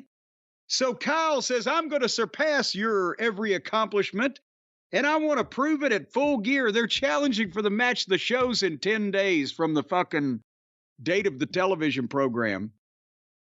And he challenges Osprey, and Osprey agrees since he's Mr. Pay-Per-View. And then he goes into a story. This is going a while, friends. He goes into the story that he was watching Kyle shave his head and have a meltdown when he was sitting on the couch holding his son's hand. But then he looked down and he realized that he couldn't feel his hand and he couldn't feel his son holding his hand because he was numb from the Tiger Driver 91. They've always got to say that as opposed to any other previous year's version. Whatever the fuck. And he's going to get back at Kyle for that at Full Gear because he's taken that away from him that he can't feel his son's hand or whatever the fuck. But the point is, at least he ended it, right? Oh, no. Because Kyle couldn't stop. He had to answer that back, sounding like a pissed off Roddy McDowell. Every bit as physically intimidating, too. Cornelius. And he killed the oomph that Osprey had by making his own statement. And then, if they've already prefaced this, they didn't trust that either one of them was coming alone. So they said, well, I've got friends. Well, I've got friends too. So then Brian Cage and Lance Archer pop in. But Osprey's not worried because I've got friends too. And here comes Powerhouse Hobbs and Mark Davis. How did Hobbs get stuck with this? First, he comes back last week and doesn't even get the attention put on him. He's just an afterthought. And now, what? And Mark Davis, could he look any more like, Dan Tucker? Just a regular fucking sod, lad. And he's a sad lad, I'll tell you that. And they got in a big six-way, but Davis wouldn't hit Fletcher. And then, seriously, folks, we're not talking about, and then after commercial break, this is all happening. Just on and on. What a description. This is all happening. This is all happening, just one thing after another. All 6 of these guys fought off and left the arena in seconds, except for Lance Archer, who for some reason didn't feel motivated to leave the ring until they started playing Roderick Strong's music. And then Archer goes to the entranceway, so he's going to cut Roderick Strong off when he comes out because now they're supposed to have a Falls Count Anywhere match. Do you want to make any comments on, because this again, we haven't gone to commercial, but this is going to take a dramatic right turn. Do you have any comments on Osprey and Fletcher and their efforts here? Well, let me just say, this isn't the first time in recent weeks at AEW, it's just gone from like one of these big angles into the next match, like as everything's happening. So this is like a new thing for them. I thought there were points of Fletcher and Osprey where they were actually good. And you had to deal with a lot with that crowd because they didn't give a shit. And I would almost rather them catcall the wrestlers than just sit there silently like they're watching a play. And there were moments it was good, but it went way too long. To the point where you're like, why are you two still talking? And again, this guy almost killed him, He almost killed me. Come out, talk to me. What? Yeah, let's sit down and go over this point by point. And I know you have a screwdriver. Take it out. Well, is that a screwdriver in your pocket, or did you come to talk to me? And also, you mentioned catcalling. We'll get there. We will get there. Oh, yeah. Oh, yeah. Kool-Aid. My kind of cats. But first, we've got Lance Archer standing at the entryway waiting on Roderick Strong when Roddy comes out of the tunnel on the other side and whacks him in the back with a kendo stick. And as he did, he whacks him in the back and he slipped on that ramp surface and fell down and then starts after him with the fucking stick. And The corpse referee is out there, so we know this is going to be all the way garbage wrestling. And again, they've been the other segment, they've all fought off and they talked us to death. So now they figure, well, we'll give them action. So the action they give us is they fight back through the other entrance tunnel into the backstage, what one would think is the gorilla area, except Gorilla's not even there. It was just the backstage area. It was pitch black. There were no lights on. And they were taking bumps, but you couldn't see anything. And Sockface was calling, oh my God, a choke slam on the table because he was in the meeting. So he was having, for the viewers who can't see, the blind viewers, I'm going to narrate for you what's happening. How was he able to see it on his monitor? So finally, after they've done a choke slam and something else, and you can see a little light coming through the curtain. So, by the way, they've smartened people up that their two entrance tunnels completely meet 10 feet apart in the back. But finally, somebody turns like one, like one of those Parcan TV lights or a handheld spotlight on or something so you can see part of this. And the crowd in the arena, which is just on the other side of the curtain, and you know they're watching this on the screen, deathly silent. They're like, what the fuck? And then they went to a commercial break. And in picture now, because there's no, with the commercial break with the picture in picture, you got the audio of the commercial. So all you see is the picture of what's going on in the arena, and they fought into the arena, and I say fought, they made some half-hearted attempts at fighting in between, staggering around to move from place to place, right? And they got a few 2 counts on the concrete, and every time you would see the camera, the fans behind them are laughing at them. And they're holding their phones up, either taking a picture or shooting video or pointing to the person next to them, going, look at these goofballs. Nobody's even worried about catching a stray backswing. They must think, well, this shit's so phony, I can't possibly be hurt. And then when they come back from the break to the full screen and normal audio, the building is deathly quiet. Lance Archer is up in the camera screaming, trying to get steal a promo. And behind him, nothing. And that's why, can't they all see that they've done this over and over and nobody cares? It's not new anymore. There's a reason why indie wrestling got over with indie crowds, because it wasn't on television and you saw it twice a year. Am I lying? Well, I think the modern indie fan may go more than 2 times a year, but there's a difference between the stuff that gets over with big audiences and the stuff that is micro booked to a micro audience. Ring of Honor ran Chicago 3 times a year if they were lucky. And New York got 4. Everything else got fucking 2. If any kind of indie promotion with a budget, they're not running a market more than a few times a year. What, 2, 3, 4, 5, 6, maybe? Unless they're drawing a crowd of 150 people, in which case you're not really fighting in a crowd, are you? But it's nonstop.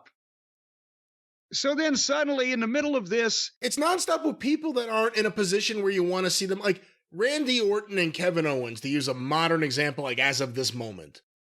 If there was a Falls Count Anywhere match, you could understand it. Because of look at what's happening in this thing. Yes. Or Bronson Reed and Seth Rollins. Have we seen a single match between Lance Archer and Roddy Strong ever? So the first time we see them, I guess it's because it's the only way it's believable that Roddy would be able to beat Lance Archer. Well, but think about this also. You don't see Falls Count Anywhere matches in the WWE or just constant fighting through the arena in the WWE. They don't want to get sued. And so if it does happen, it stands out. Oh, shit. We don't see this. They must be mad. Whatever. This is just You can't remember all the people that have done this. And then, so they're supposed to be having a match, even if it's Falls Count Anywhere, and suddenly Brian Cage comes out and just starts beating the shit out of Roddy. And then Taven and Bennett come out and start beating the shit out of Archer and Cage. And again, they were fighting 3 feet in front of fans who were laughing at them and taking pictures, and nobody's scared or like backing up, like give them some room. And then Archer grabs Taven, and Archer, because he's got great balance for a big guy. So he steps up on one of the railings, one of the barricades around the floor area. It's like, 6 inches wide, maybe. But he pulls Taven up, and Taven steps up with him and stands there motionless, not trying to get away or to foil the attempts that this madman Archer is making to do harm to him. And finally, 14 seconds, I counted, and Archer chokeslams him onto a bunch of security guards who just ran up there and then were never seen again. And then Roddy is fighting Archer again. Now they're back to a match, and Roddy jumps off the rail with a knee lift and covers him on the floor. 1, 2, 3. So now Roddy got his 3 wins, so he's going into the match at Full Gear with MJF, and you would think Adam Cole, who has his 3rd match later on. So now they're going to make it a 3-way. We're thinking, well, what the fuck? And they inserted at that point, they inserted, we've been seeing MJF allegedly watching a TV monitor from some mansion in Scarsdale somewhere, right? And sipping a glass of wine and reacting to what's going on. Well, Scarsdale? Wherever it may be. We don't know where. It would be on Long Island, I would have to guess. It's MJF. His whole thing is Well, Long I Island. don't know where that's at. Well, I know that Scarsdale. The Gold Coast. Scarsdale is where the polo ponies roam free, according to Heyman. But anyway, they insert like a 3-second long shot of MJF sitting there in his mansion watching and smiling enigmatically. And it so obviously doesn't fit it looks like Bela Lugosi's scenes in Plan 9 from Outer Space. Doesn't have any goddamn relation. That's exactly what it is. So, and then Roddy gets on the microphone. It's not over, folks.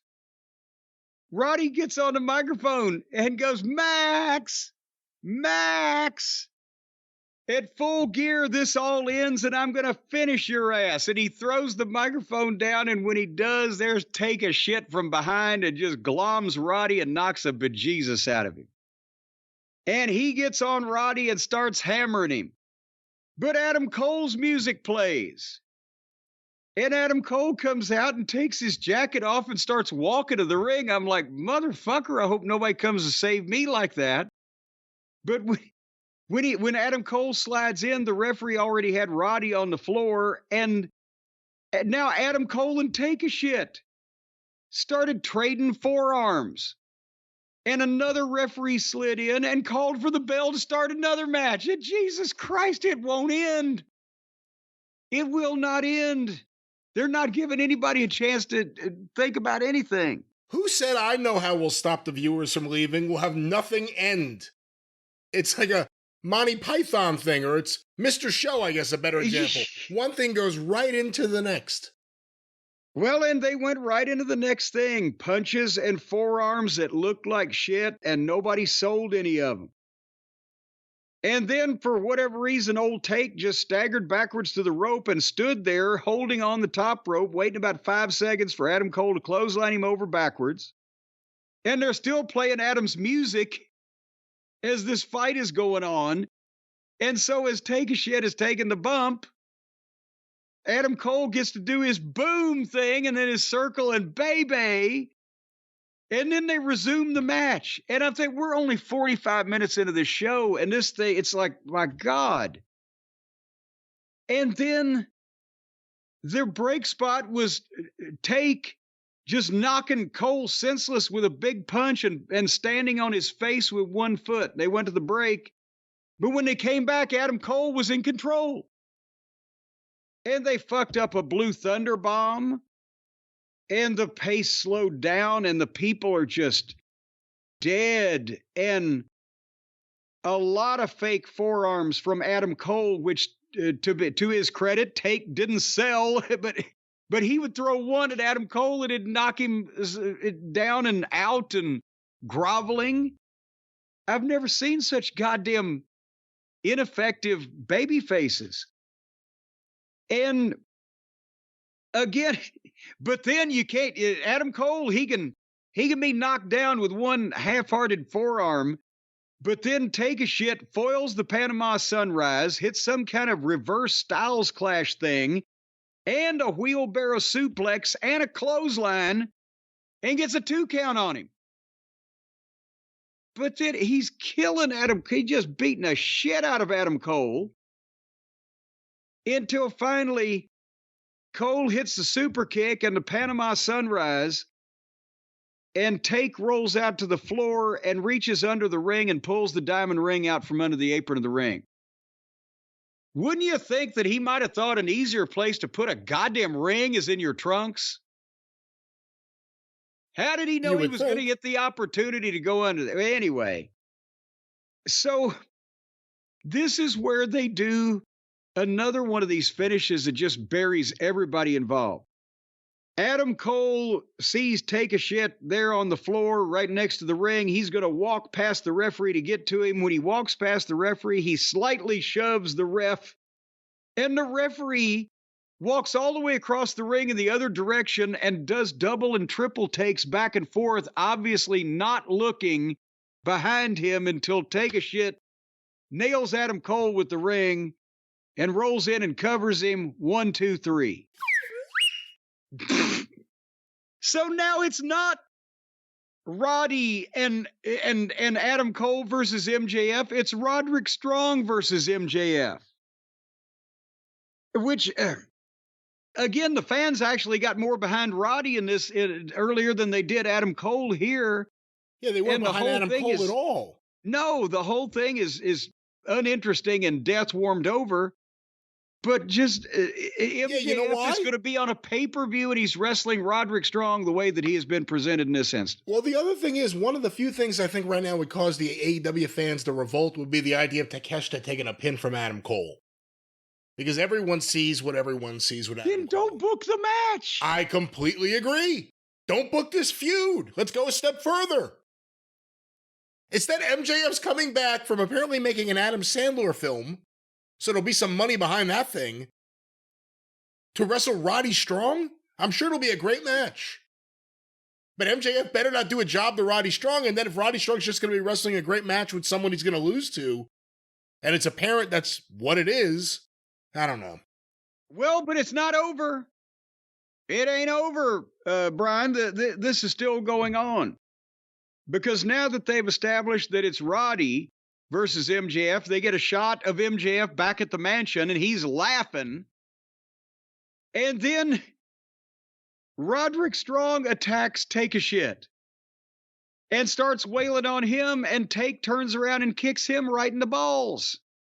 And down he goes. And then Take puts the ring back on and goes to hit Roddy, but here comes Kyle O'Reilly and chases him out with a chair. And Take goes to the entranceway where he can be safe, except here comes Ricochet. What is happening? Ricochet super kicks Take, and Take goes ass over tea kettle and jumps up and runs off and leaves his belt behind. What is his title again? Is that the Continental Classic? What? That's a good question. Or the North American, or the... Is it the International? International. Whatever belt he's got, he left it, and Ricochet picked it up and started to hold it up, but they cut the camera back to the ring where Kyle was helping Roddy up and dusted him off, but Adam Cole offered to shake hands with Kyle O'Reilly, and Kyle wouldn't take it and left the ring. And the announcer going, look at these three back in the ring. You know what this means? Yeah, it means what you kind of should have done at the start. It's too late now. And that was, again, another, how many people were involved in that?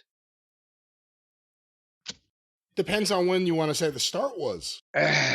You talking, is the start of that whole thing the Osprey promo? I did. That was the start of it, wasn't it? It was the Osprey promo with Fletcher into the Roddy Strong versus Lance Archer match, which went right into Adam Cole versus Takeshita. It's Mr. Show with Bob and David. One thing right into the next. Well, it was 9 o'clock on the East Coast. By the all of that had happened in the first hour. So they've apparently never heard of the old saying, less is more.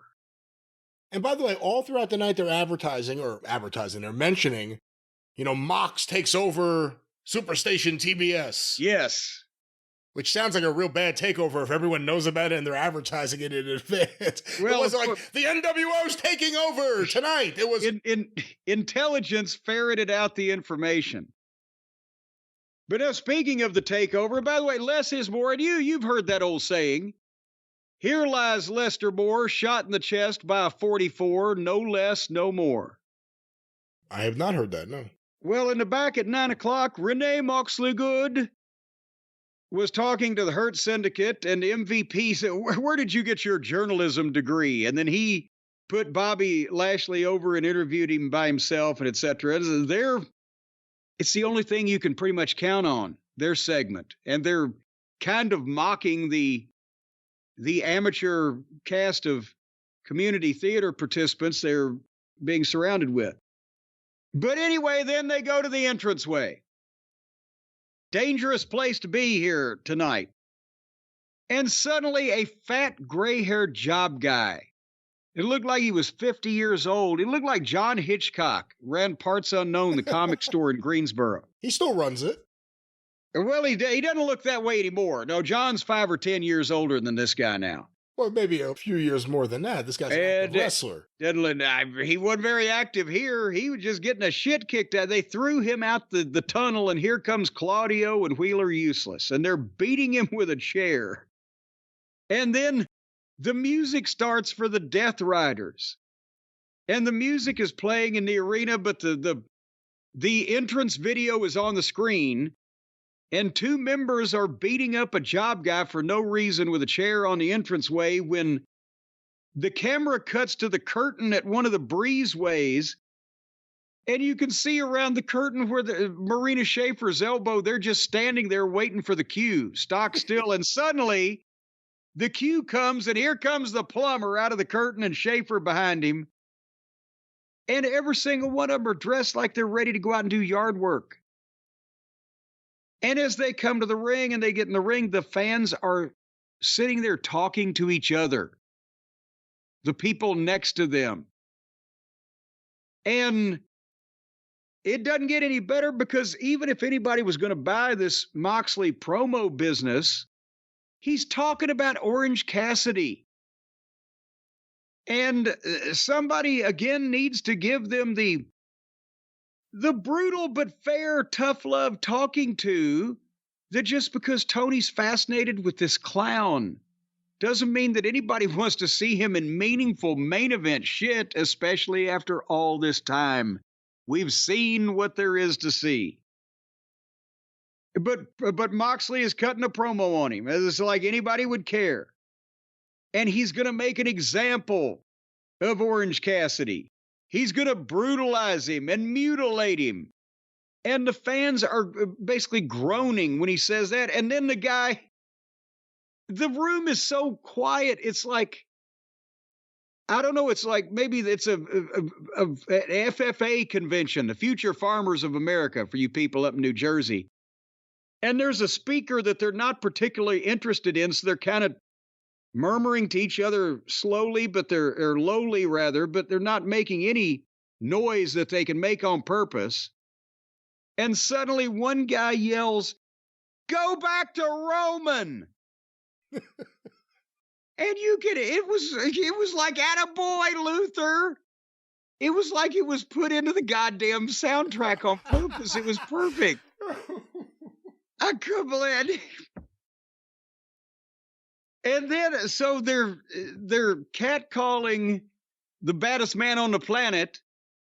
And then Pockets' music plays. And here he comes.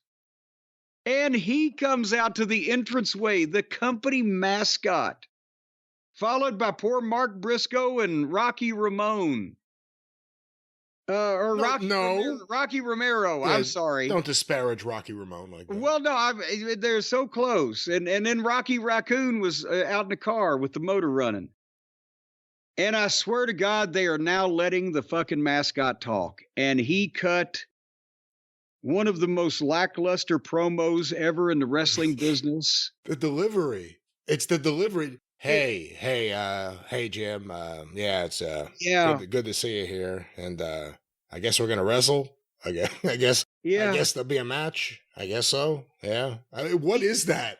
He sounded like Ned Nebbish at a fantasy camp for wrestling. It's one of the fans gets to come out on the set and cut a wrestling promo, but this guy is some kind of fucking CPA that's, only had sex with his right hand, and he just doesn't have any personality. That's his personality. That's his gimmick that he's chosen for himself. Can you imagine what it would be like to try to talk to this motherfucker in person if that's the way he acts on television? Well, do remember,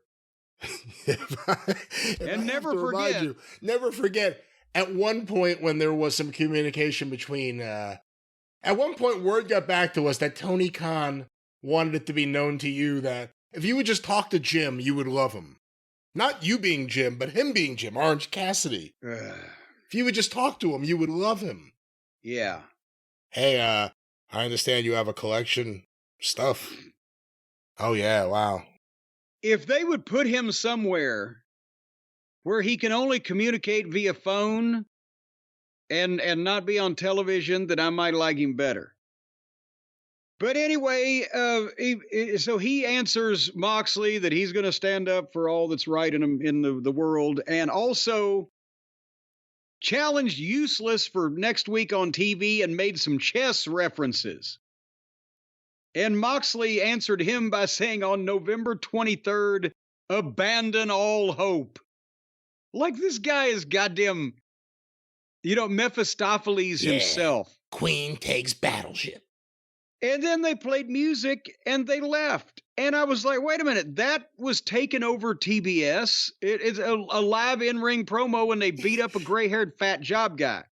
But then... I remember when Gene Okerlund used to take over TBS like this. Yes, and you had to call the hotline to find out why. But then as the heels are leaving, Darby Allin appears on the top of the bleachers over the breezeway and dives off onto the heels, and everybody gets in a fight, and Moxley runs off. And then the camera goes to the back of the building, and Moxley and Marina Shafir get in the truck.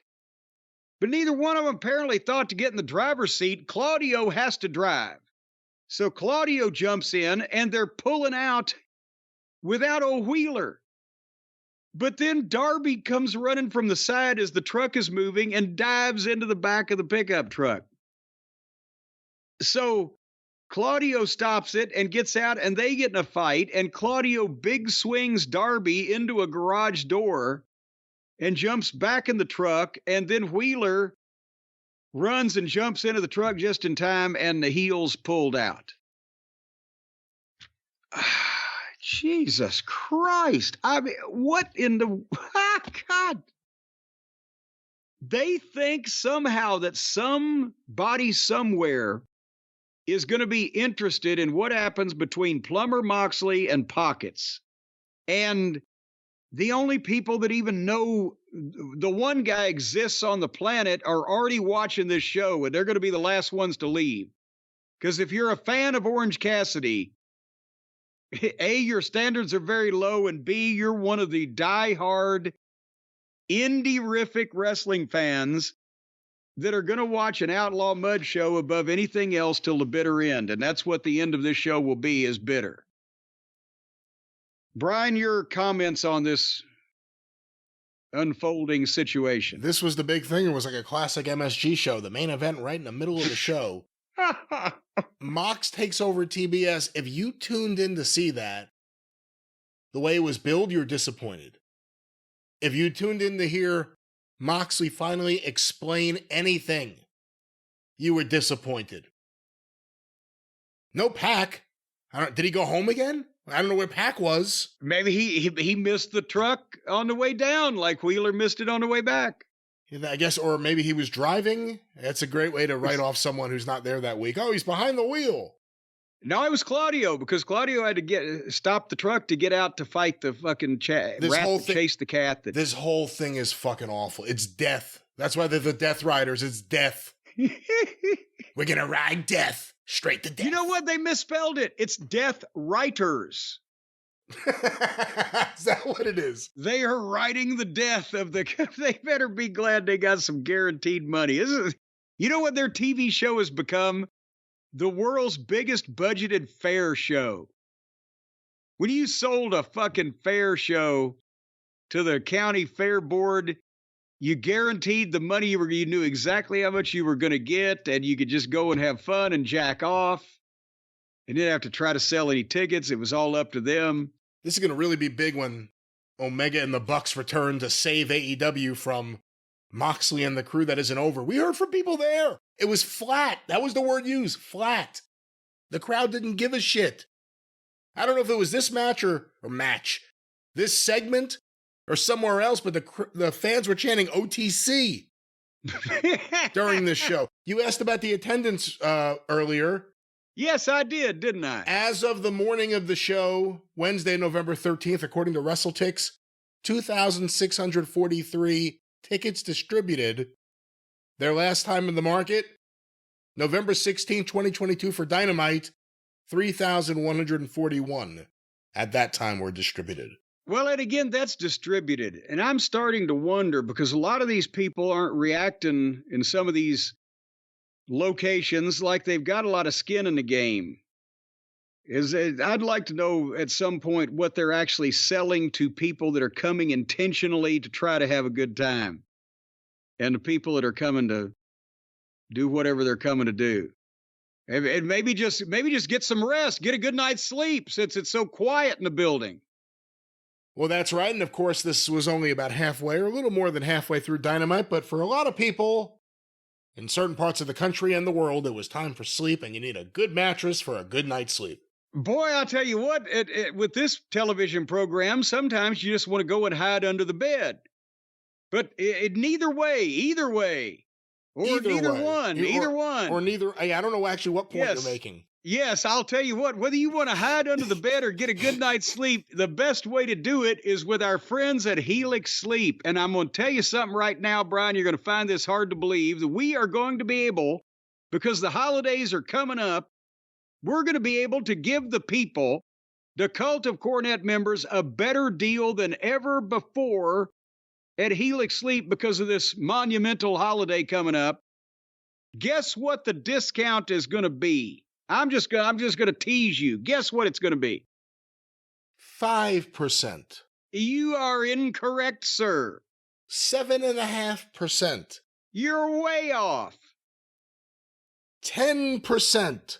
You're way too low. I'm not even going to prolong the agony, folks. 25% off site-wide, and 2 free dream pillows with any mattress purchase, and with any Luxe or Elite mattress collection order, you get a free bedding bundle, which is 2 dream pillows, a sheet set, and a mattress protector.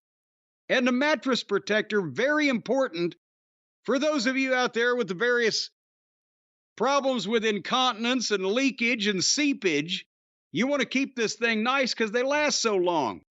You can't be just pissing and pooping and everything on this mattress. It's going to last so long, it'll look like a goddamn tie-dyed superstar Billy Graham t-shirt by the time you're finished with it. So get that. But anyway, that's an amazing discount because Helix has been around with us forever. We've got Helixes, you and I, both of us, all through the house, Brian. You put your kids on them. I put my dog on them. I probably like my dog a little bit more than you like your kids. Yeah, I don't think so. Well, but nevertheless, we even put our wives on them. And that can run hot and cold depending on the fucking season. So, nevertheless, folks...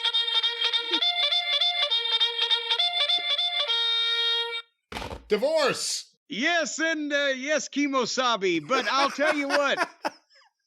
At Helix Sleep, they've got all the various mattresses that we've talked about, the Luxe Collection, the Elite Collection. They got the kids' mattresses. They got the mattresses for you if you like to sleep firm, or you like to sleep soft, or you like to sleep hot, or you like to sleep cold.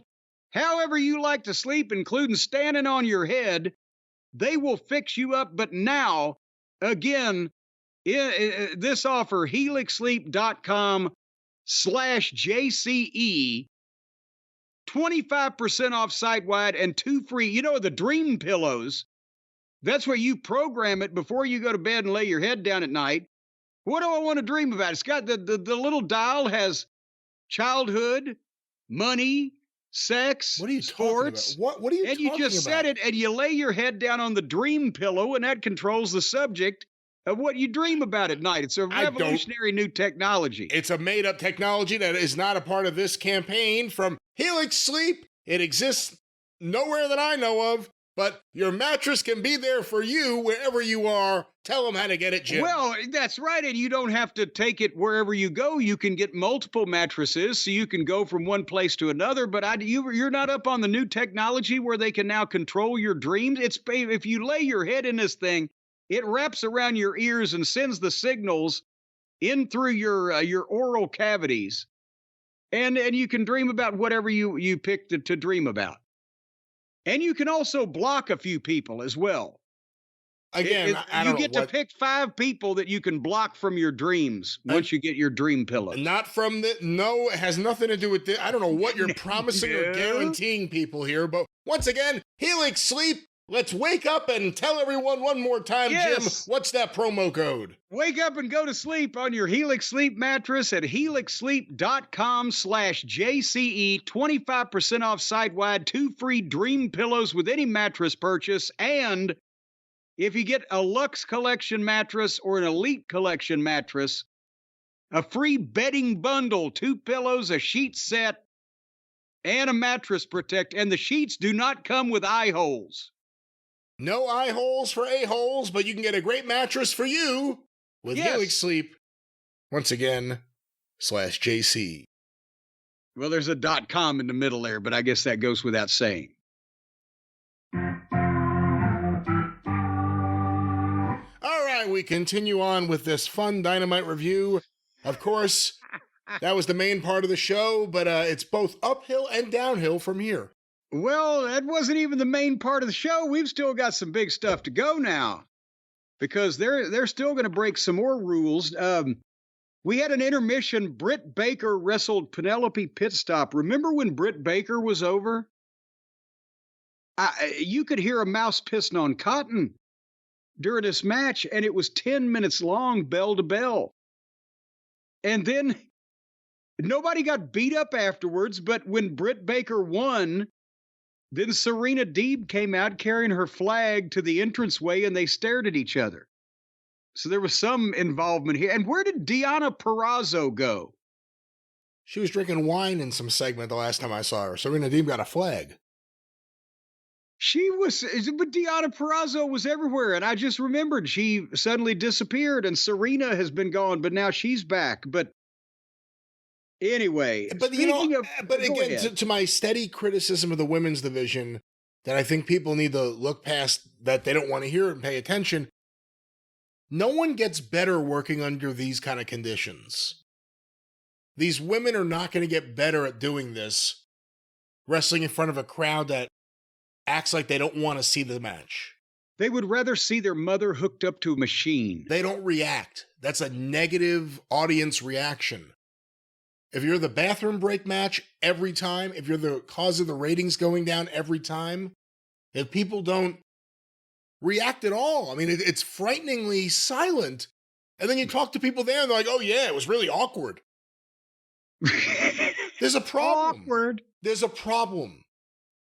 Women's wrestling has a place, but just jamming it into these shows where no one's over already is not helping anything. Well, because it's not like Britt Baker is fucking Charlotte Flair or, even Mercedes Moné. Like, she doesn't have like a track record of being able to work matches in the ring. Like, she's had a few matches, like, the wild brawls that people kind of liked, but she also got hurt a lot. She doesn't seem to know a lot of the basics. She needs work too, but they just throw everyone out there for 10 minutes in front of a crowd that doesn't give a shit. But that wasn't the women's segment that made more people comment or interact or whatever on the social interwebs. It was the interview that followed this presentation with, again, the only interviewer apparently they have now, Renee Moxley Good, who at some point anybody could just come up to her and say, "What the fuck is your husband talking about?" Hey, Tony, fire her. Yeah. This guy's so out of control. Why are you rewarding him by hiring his wife? Fire her. Let's even the playing field a little bit. But maybe she's told Tony, "Hey, I got to get away from this lunatic. Please let me keep my job. I don't have any control over him. I don't know what he's fucking talking about. Just let me keep my check so I can get a little apartment over in Newport." But anyway, Renee was in the back with old Mitsu Arakawa, who was dressed in a... Oh, thank God you saw this segment. Well, yes, I had to. I was going to fast forward it, but when I saw some of what was fast forwarding, I had to back it up and see how they got to that point. Mina Shirakawa. She deserves to have her name said. Oh, this microphone just fell down. Mina Shirakawa. She deserves it. Say her name. Apparently your boom is drooping over there. It's a new mic. She's wearing a tight top that accentuates her bosom. You got the cleavage out there, and she does a promo that I couldn't understand. And then Harley Cameron popped in and grabbed Mitsu Arakawa's champagne glass and drank her champagne, and then apparently choked on it. I don't fucking know what. She put the glass in her mouth and took the big swig. She put the whole glass in her mouth? Yes. Well, some people can put 5 ping pong balls in their mouth. But she put the whole glass in and turned it back and choked herself. Anyway, then she spoke, and she's not acting like Toni Storm now. It's even farther over the top than that. It's like she was doing Agnes Moorehead in a stage play. And well, she was never acting like Toni Storm. Well, it's the overacting. She's acting on you, and, and all the accentuation and the... Well, no, clearly Harley Cameron wants to be a comedic performer. Well, whatever. She's never done that before, but suddenly she's doing that. And she wants to fight Mitsu on Collision, tit for tit, rack 'em up, and may the breast woman win. And then they both stood now, for the record, that was what they said, not what you said. That's a quote. She said, "I want to fight you on Collision, tit for tit, rack 'em up, and may the breast woman win." And then they're standing on either side of Renee, and they both start shaking their tits from side to side in their cleavage-revealing apparel in a dueling tit-shaking frenzy. Which Mina won, because Minas are natural, so they have a natural swing. Oh, good Lord. So I give the title to Mina. What does New world champion. What does this have to do with the goddamn wrestling show? And if they're going to do that, we can watch Showtime and they don't have to have a top on. Wouldn't that be more entertaining? I was watching this live and I couldn't, it's one of those things. Again, I'm fascinated. I can't look away, but I could recognize, this is like Gene Okerlund talking to like Chuck Palumbo or something. Like, this is not like, this is WCW at the end kind of stuff. But when they both started shaking their tits to the camera, and they called them tits, so I'm going to call them tits. Yes. Was tits not, or tits, I don't know if it's plural, not one of the not 7 deadly words. So the 7 words you can't say on television, you can say it now, apparently. Well, again, they start shaking their tits to the camera, and it goes on for a little while. Like, there's like Renee stops talking, so then it's just shaking. Both women, like, competing against each other, shaking for the camera. This is what AEW has become. Is this the progressive, hey, it's honest. It's honest. It's the most honest women's stuff in wrestling right now, if you want to be fair about it. What happened to the women's equality and the women's revolution? And Mercedes Moan helped propel the women to it. So now she can work for the company where they have titty shaking contests going on. And if somebody said on Twitter, if the WWE had done that, these people would be all over them. And again, rightfully so, because it's, I don't care if it's demeaning to women, it's stupid to wrestling. But they did it. What? So you want to go on to the next match? I do, but I'm curious to see what happens with that match. Did it happen? I don't even know. Did it happen yet? Where does it happen? It's on Collision. Oh, boy. Great. They haven't collided yet. And apparently, is Collision going to become the titty show where they have the titty fights? Hey, listen. You want the ratings to go up? Be honest about it and make it the titty show. And then what about when the one girl comes out and she's president of the itty bitty titty committee? Does she get sympathy because the other girl can easily bounce her around with her pneumatic protuberances? See, now you've taken it a step too far. This is why you can't be a part of the writing team over at Big Titty Wrestling.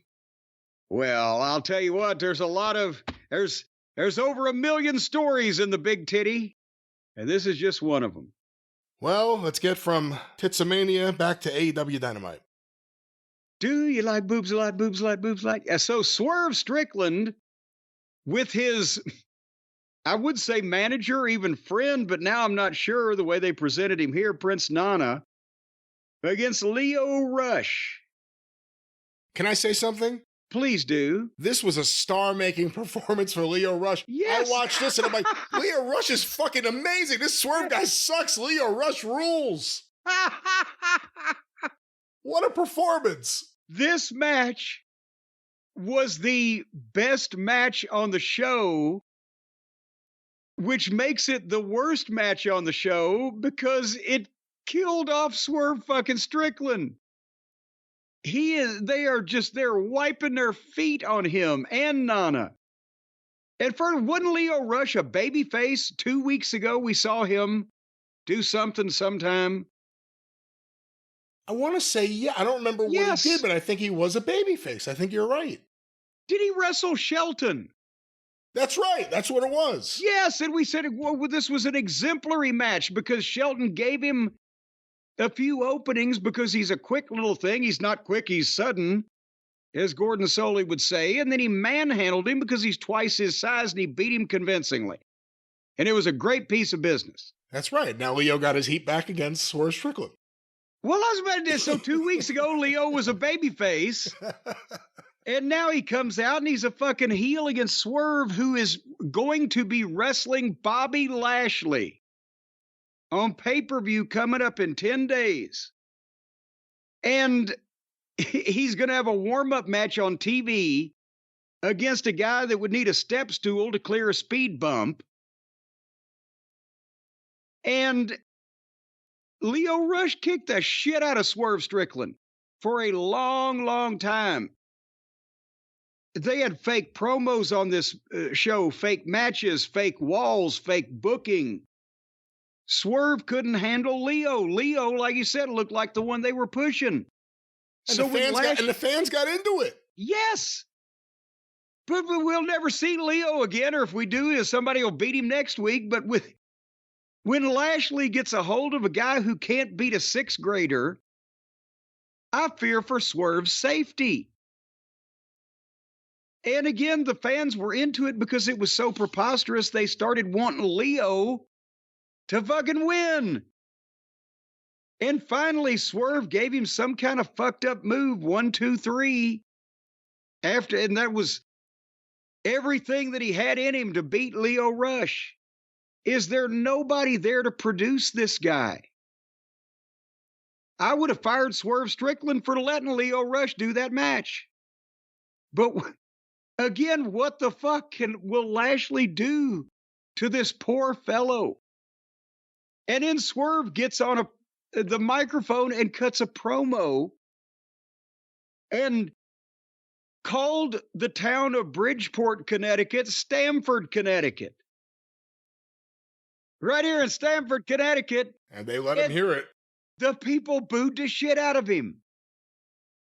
And then he called out Bobby Lashley, and here comes MVP and Bobby Lashley out in suits, and Lashley is a giant. He's Andre next to this roster. And MVP is trying to ask him if he wants a fight, just ask me. And he's starting to cut a promo, but the fans are still chanting, "This is Bridgeport."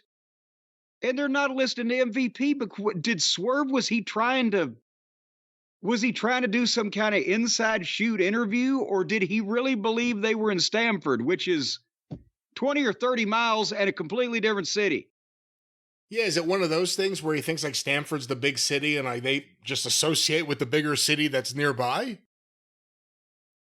I would think he'd be able to tell when there ain't no goddamn giant sports arena in Stamford like the one he's in Bridgeport. Well, they made up for it. For the rest of the night, they made sure to say Bridgeport over and over and over again. Oh, my God. So anyway, the fans aren't listening to MVP because they're catcalling the babyface for not knowing the name of their fucking town. And, I mean, it's a comedy of errors on this show. And then Bobby takes his jacket off, and MVP says, well, Bobby's ready to fight, but Swerve, you ought to learn there's strength in numbers. And Shelton's in the ring from behind, and he levels Swerve. And then again, Nana had to stand in the corner and do nothing. He's just stood in the turnbuckles, backed up, scared. He's a baby face now. And 2 weeks ago, or however long ago, he did a promo where he said, "I used to be a wrestler." Yes, well, that don't look fucking particularly accurate either at this point. Because Bobby then is beating up Swerve on the floor, but Shelton has just backed Nana in the corner, and Nana's doing that kind of "don't hurt me" type of thing, and Shelton's just standing there. If you're going to be a babyface manager, yes, the idea is the heel manager is a coward and a chicken shit and can't whip anybody and is physically ineffectual unless he's got a weapon or a club or he's behind the guy or whatever. But when you become a babyface, you have to change slightly the psychology in that maybe the heel should say if you punch them or you kick them or they should sell you a little bit more than they would have if you were a heel. But you're still not a badass or an ass kicker, but you have to try. Your guys are your friends. And you have, as a grown adult man, you have to try to do something and fail, but at least you tried to stop the abuse of your guy. And when they're walking through this or they're talking over it or they're in some kind of finish meeting or however they're doing things over there, I can't understand why Nana doesn't bring it up, and I can't understand why the producers, if they exist, don't bring it up. Let him try to do something, be wiped out, take a bump, and sell it. But then you have made the people feel somewhat sorry for Nana because at least he tried. Now, it looks like Nana is a coward and doesn't give a shit about Swerve enough to even take a swing at a guy that's kicking the shit out of him. And then, at one point, they got Bobby back in the ring. Nana started to just get out and leave his guy there. And MVP grabbed him and pulled him back in and choked him with the cane because MVP realizes what it's like to be a manager. And he's trying to help, keep him occupied, give him something.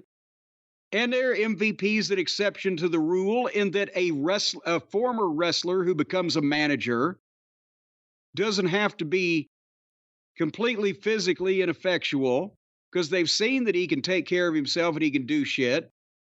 But even that, when that former wrestler is a heel, he is still not able to one-on-one kick the shit out of the babyface wrestler, but he can certainly use a gimmick on a babyface manager. There's a pecking order here that makes sense, so you don't bury anybody. Or the fans say, well, fuck Nana. He won't even try to help. So then, Sheldon and Bobby beat up Swerve, and Bobby hurt-locked him and put him out. And while the heel is putting the babyface out with the goddamn hurt lock, the fans are chanting, Bridgeport, Bridgeport.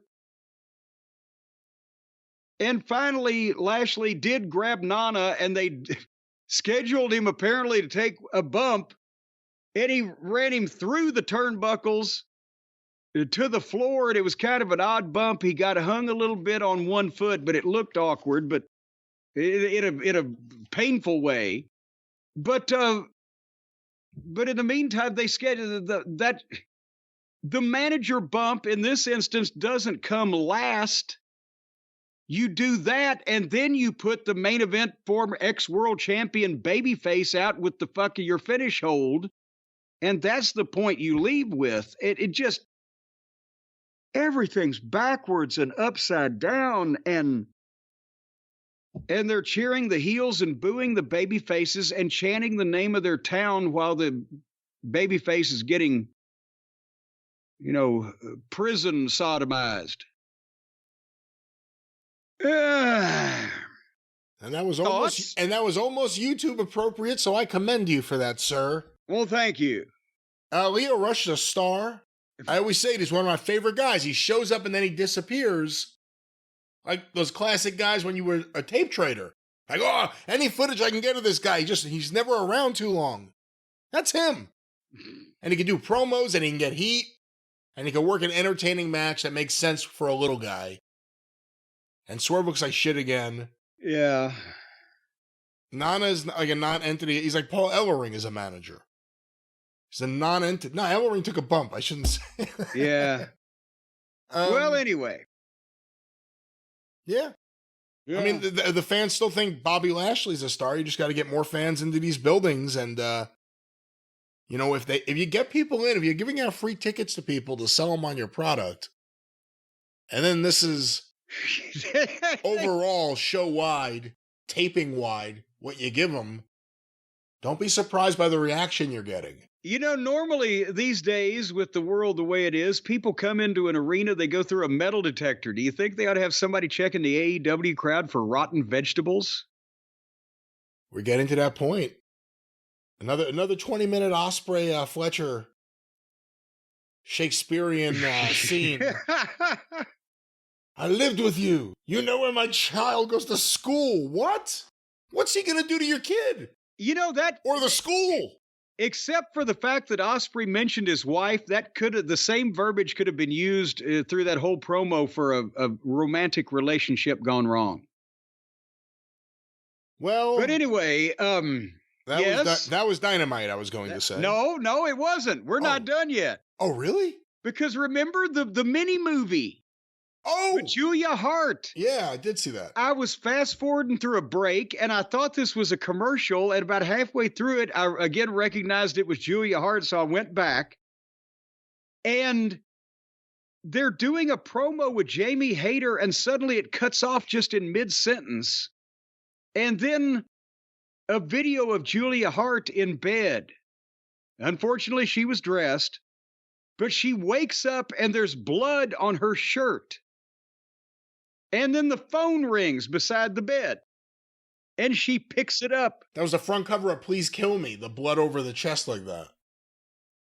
Please Kill Me. What is that? The book, the famous, fantastic oral history of punk. Oh, I thought it was actually just Please Kill Me so I don't have to watch the rest of this TV show. Oh, no, that's different. Well, she sits up in bed and she answers the phone, which is an old-fashioned rotary dial phone, and a voice says, "Julia, it's time to come home." And she says, "Brody?" I guess it's Brody King.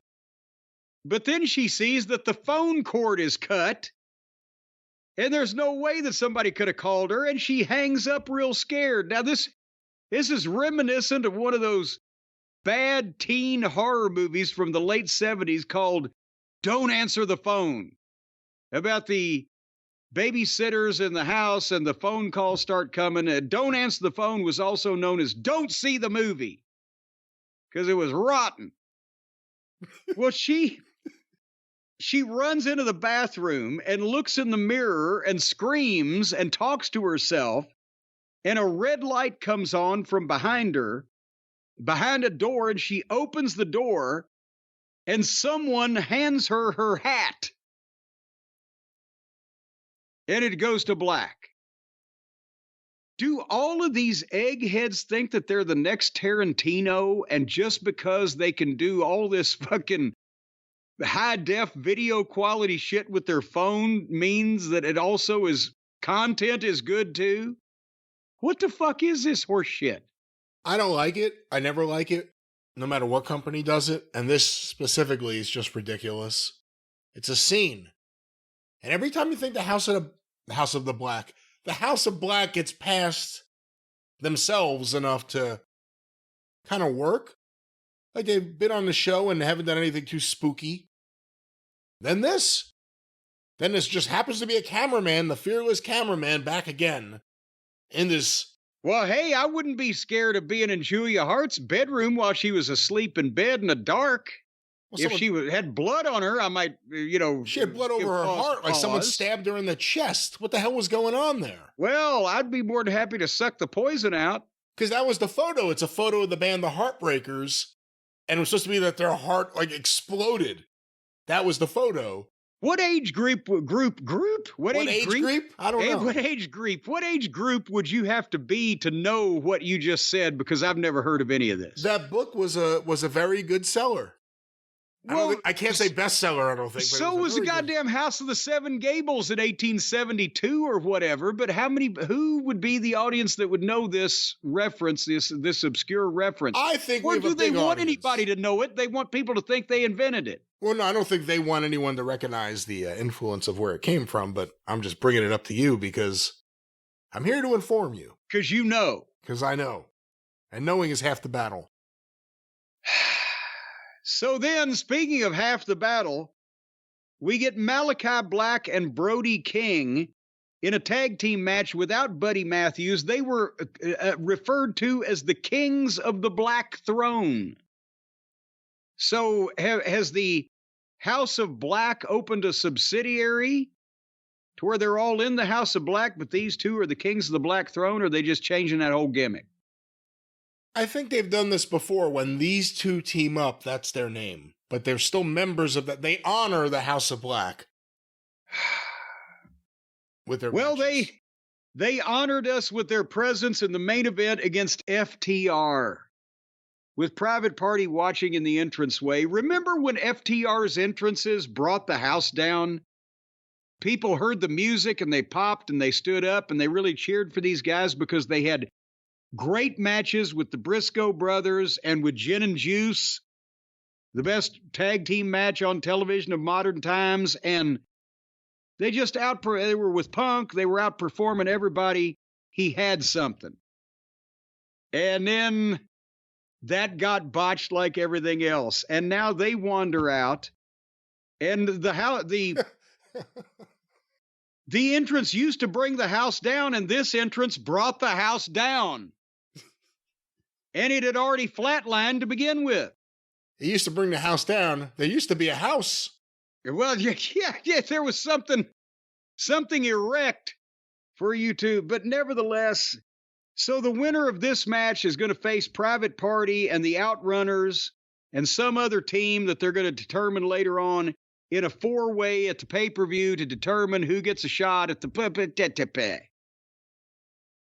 So, again, FTR, most talented in-ring wrestlers on the show. They've been booked into oblivion.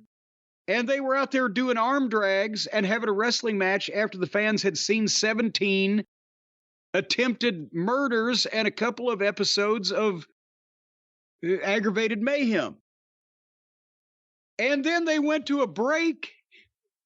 Again, every facet of this program, it just something is off, from the fake walls to the booking to the talent to the... They went to break at 2 minutes until 10 o'clock. So when 10 o'clock came in and people theoretically would tune in for the next program and they have an overrun they try to get a bounce off of, the people that tuned in at 10 o'clock saw a commercial with a picture-in-picture box of some kind of random wrestling with no audio. They couldn't have gone to break 2 minutes earlier, 1 minute earlier? What? When we go over the ratings, let's see what 10 o'clock did. And then they came back and Malachi Black tagged Brody King, and Brody King made what looked like a comeback. And I'm like, who are the fucking heels here?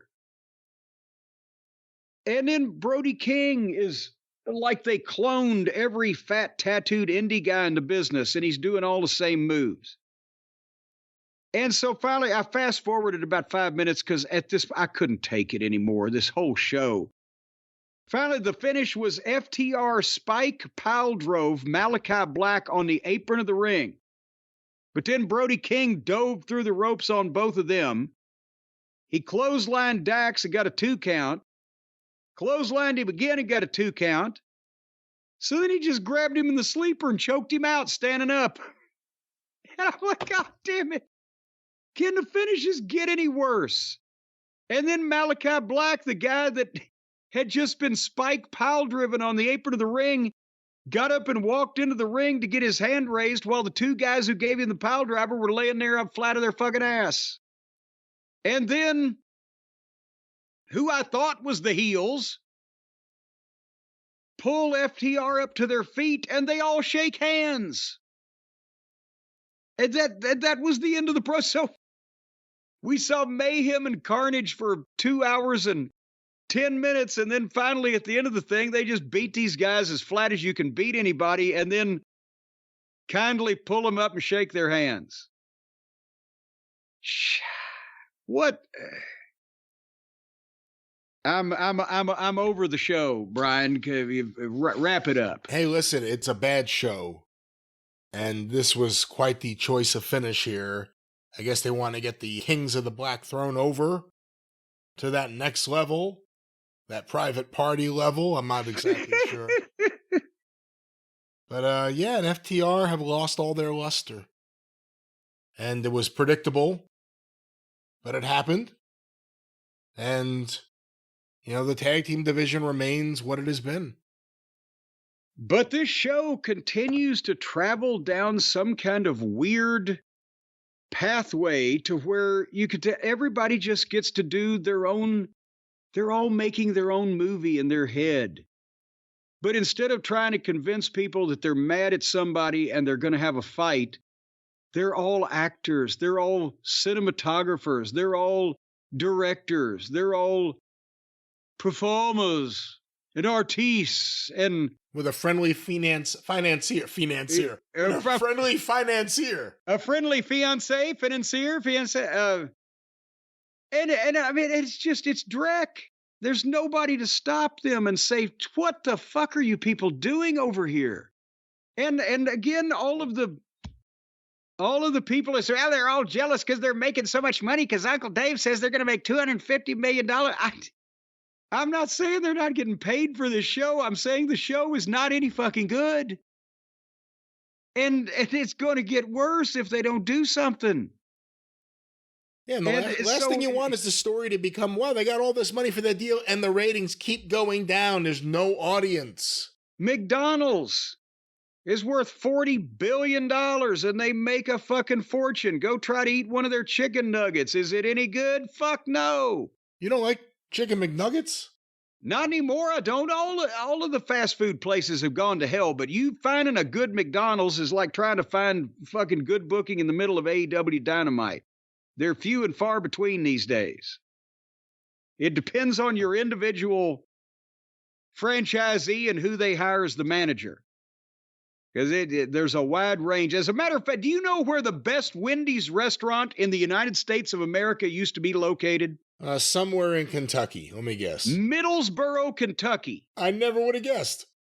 Right on Highway 23 as you're going from Tennessee across the Kentucky state line is on the left-hand side, and I would starve myself until I could get there if I knew I was going past that. It was the best Wendy's, the most efficient drive-thru, the hottest food, the most incredible service. Everything was perfect. Middlesboro, and think how many Wendy's I've been to all across the country. What was it? What was the intangible or intangibles that made it? I think that they found a manager there at that location that decided he was going to be the next Dave Thomas, and he just went the extra mile. And they had Oh, and when Wendy's, this was 1992, 3, 4, 5, that era, when they just had regular plain buns, this place had the big puffy bakery buns that held all of the triple cheese goodness in even better, so you could eat it in the car easier. Triple cheese. And they were always toasted just right. Triple cheese, extra cheese, mayonnaise, pickle, onion, large fry, and a big old Sprite. Right there in Middlesboro, that would get you on to the... How far is that from you? It was to go, well, I went there a lot because that was the way, that was the route to go to either Pikeville or Paintsville or all of those towns in eastern Kentucky. It was about 2 hours to get up there, but you were going through there all the time. So you haven't been there in a long time. You don't know if it's still the... Oh, I'm sure it's gone to complete shit now. The pride of the Wendy's chain. Yeah, no, because, well, and unless they've completely flouted all tradition and all instructions from the corporate office and not done these horrible fucking non-smashed burgers now and changed the pickles and changed everything about and the horrible French fries. If they've gone against all of that and just did what they were doing 30 years ago, they'd be fine, but I'm sure they haven't. Now you had to get me in a bad mood. You know, that Buddy Matthews looks like Wendy. What? No? Red hair? No. All right. Well, I guess it's time. We can't delay it any longer.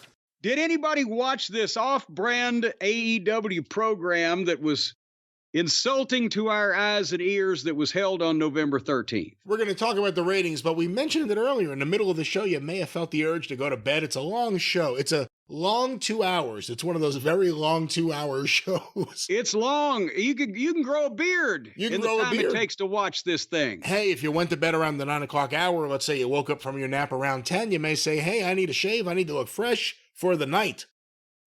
Fresh for the night?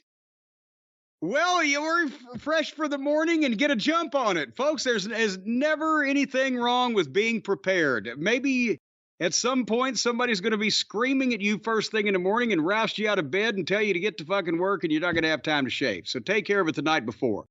But I'll tell you what you can do now that Harry's, it's the holiday season, and our friends over at Harry's that we've been talking about so lovingly that produce the fine quality shaving equipment and shaving supplies and shaving experiences all the way around, they don't just have the trial set on sale at a ridiculously low price now. They have a gift set. And it's for the holidays, but it's for you or anybody that you... Let's say you're a man. Let's just pretend that, Brian. You're a man. And you want to shave your face. And you don't want to shave your face with one of these cheap plastic disposable things that the blades pull every whisker out individually to your everlasting dismay and scarf up your face and you get the road rash and you look like you got the heartbreak of psoriasis all over your face. That's using cheap stuff. Now, cheap and inexpensive are two different things because Harry's is inexpensive, but it ain't cheap, baby. Because they've got German-engineered blades made in Harry's own factory. He installed it in his basement. He's down there every morning. They stay sharp longer for a smooth shave every time, and the ergonomically designed razor handle that is also weighted. So, Brian, you get exercise while you're shaving. Every time you're shaving with that 17-pound weighted razor handle, you're doing curls. Just make sure that you shave equally with your left arm and your right arm, or elsewise you'll look like Quagmire after he discovered internet porn. Well, if you were a man, you'd be working out like a man. Well, you can work out like a man while smelling like a woman. And that's another thing that Harry's has. That was an old commercial for a deodorant. Strong enough for a man, but made for a woman. But Harry's has richly lathering, skin-softening body wash and scents like redwood, wildlands, and stone. And also old farm field and dead goat carcass. No, why would anyone even want that? No. Well, it comes with the farm. Boy, they've got extra strength, high-quality, amazing-smelling deodorant that's very inexpensive as well. But basically, if you're a woman that wants to make sure that the man in your life doesn't have all this swamp foliage all over his face where every time he eats chicken noodle soup, there's bits of carrot falling out for 3 or 4 days out of his hair strainer. You want to get that shit right down to the bone there and make it nice and slick so he can go boom down there. Or if you're a man that wants to give a gift. Yeah, what? Keep going. Give a gift for yourself or anyone else. Give the gift of a smooth face. Harry's has a holiday. What? No, keep going. Well, some people like to have a smooth face on their significant other. Oh, you know what that means? Harry wants you to get to the point. Yes, get to the point. Harry's has a holiday craft set. It includes one of the craft handles, the ergonomically designed handles, 2 extra blades, your choice of foaming shave gel or shave cream, a travel blade cover, and you don't have to gift wrap it because the set comes in a rich, sleek green gift box that will stand out. People be walking down the street saying, "What's that big green thing?" And you can personalize the razor with the available engraving options. I chose them to engrave one of those, well, the gargoyles that you see on those Victorian buildings. They engraved one of them on my blade handle, but you can get whatever you want engraved. There's a variety of available options. Yeah. And it's 100% money back guarantee. And if you order by December 12th, you're going to get your holiday craft set by Christmas, which is what we're all hoping for. So you can do it and get 50% off, half price. Again, the craft set, the custom green gift box, and the free handle engraving. And maybe it's you want a nude woman, they'll carve it right in there. Harrys.com/JCE. Harrys.com/JCE. 50% off Harry's holiday craft set in the green box. And it's a pleasing green. Did you get your green box yet? I have not received my green box from Harry's yet, no. Well, you better fucking call before December 12th. You're not going to get it before Christmas. Well, I will do that. That's Harry's. One more time. What is that promo code? What is that website address? Hello, lady. Hello. What are we talking about here? Well, we're talking about getting your shit shaved off by Harrys.com/JCE. 50% off the holiday craft set containing the razor, the handle, the heads, the blades, the shave gel, the shave cream. Might be some whipped cream in there also.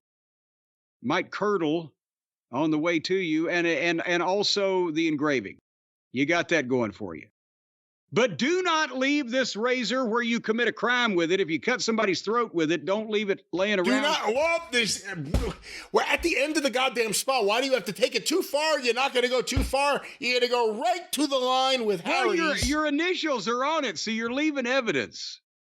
So don't leave this laying around if you commit a crime. This is not a flick knife, but once again, harrys.com/JCE slash your way through. Slash your way through life. Harry! Well, let's get from the holiday craft to the holiday crap. Let's go to the AEW Dynamite ratings here, Jim. How low can you go? Just because we've been mentioning it lately, although NXT was back on their normal night. NXT on Tuesday, November 12th, 8 to 10 p.m., CW, 631,000 viewers. AEW Dynamite. Very comparable to last week. I'm sorry. AEW Dynamite, Wednesday, November 14th, TBS, 8 to 10:09 p.m. On average, watched by 666,000 viewers. Woo! The mark of the beast, and they have gotten a big boost, a big comeback. For what? Think about what you're saying. You're saying 666 is a big comeback. Well, last week it was 500 and whatever the fuck, wasn't it? Last week was 523. Yeah. So, actually, this is a big one. The trailing 4-week average is 605. Yeah. They've made a big comeback here to the level that NXT was at when they were laughing at NXT for having putrid ratings and they were beating them. Well, let's go to the quarter hours. These were compiled by WrestleNomics. Quarter 1, 8 to 8:15 p.m. Jay White and Juice Robinson versus Christian Cage and Hangman Adam Page. 775,000 viewers. Okay, this is intriguing because I was thinking that they were going to start out with a massive number and then drop like a stone from there, but they're not really that massive at the end. So to make this average, is this another one of those programs where for the kind of people who like that kind of thing, that's the kind of thing these people liked? Well, we shall find out. Quarter 2, 8:15, 8:30 p.m. The Mercedes Moné Camille Chris Statlander backstage angle with a fake wall, an ad break, and the start of Will Osprey and Kyle Fletcher's live promo. 649,000 viewers. Oh, good Lord. So that's 126,000 people, and they've got to go up, or they can't go down consistently from there. They won't make their average. Well, quarter 3, 8:30 to 8:45 p.m. The continuation of the Osprey Fletcher promo, now including Mark Davis, Powerhouse Hobbs, Lance Archer, and Brian Cage, which leads into Roderick Strong versus Lance Archer, no holds barred, or whatever it was. Falls count anywhere. With picture-in-picture ads. Followed by Konosuke Takeshita's live angle, followed by Adam Cole versus Takeshita. 683,000 viewers. Okay, so they had to make sure that they were safe from the Mercedes effect before they came back, and they gained 34,000. We go to quarter 4 now, 8:45 to 9 p.m. Adam Cole versus Konosuke Takeshita with picture-in-picture ads. The post-match with Roderick Strong and Kyle O'Reilly and Ricochet. The Death Riders backstage angle, an ad break. MVP Bobby Lashley and Shelton Benjamin's backstage angle. What was their backstage angle? It's a promo. And that's another thing. By the way, I don't mean to go off on a tangent here. And I understand that everybody gets the terminology they see on the internet, but it's not an angle if you just have a promo, or even if somebody comes into your promo and says something to you. That's not a fucking angle. An angle is a happening or an instance that is designed to heat up a goddamn rivalry or bad feelings between two entities. And it's not just every goddamn interview that ever takes place. Go ahead. Well, where were we? I don't even know. Quarter 4. We were about to find out what that was. 665,000 viewers. Okay, and they went back down. There went another 18,000. We go now to quarter 5, the big 9 o'clock hour, 9 to 9:15 p.m. The Death Riders JD Drake ramp angle. Orange Cassidy and John... That's a ramp angle where they throw a guy that we never see and probably won't see ever again out on the fucking stage and hit him 4 or 5 times with a chair. That's not an angle. The Orange Cassidy John Moxley live confrontation, an angle with the Death Riders and the Conglomeration and Darby Allin. Oh, and you skipped the next thing, one of the worst things I've seen. Followed by the Learning Trees backstage promo. Oh, shit, I forgot about that. Did we skip over that? I must have flipped the page. 719,000 viewers. Holy shit, how did they do it? Top of the second hour, but... I take over TBS. Movies for guys who like Moxley. So the people believed he was going to do some kind of major thing, and they tune in to see it. He does a live interview, and he runs out of the building. I'm taking over. I'm going to go crazy. Hey, where's that Joe Bob Briggs? I like it. I used to like him. So they started at 775. They went in the 600s for the rest of the first hour. Now they're back up to 719 for the top of the second hour. Where do they go from here? They go to quarter 6, 9:15 to 9:30 p.m. The Britt Baker-Penelope Ford match with picture-in-picture ads. The post-match with Serena Deeb. the Mina Shirakawa Harley Cameron backstage angle. Angle. That's an angle. That's an angle.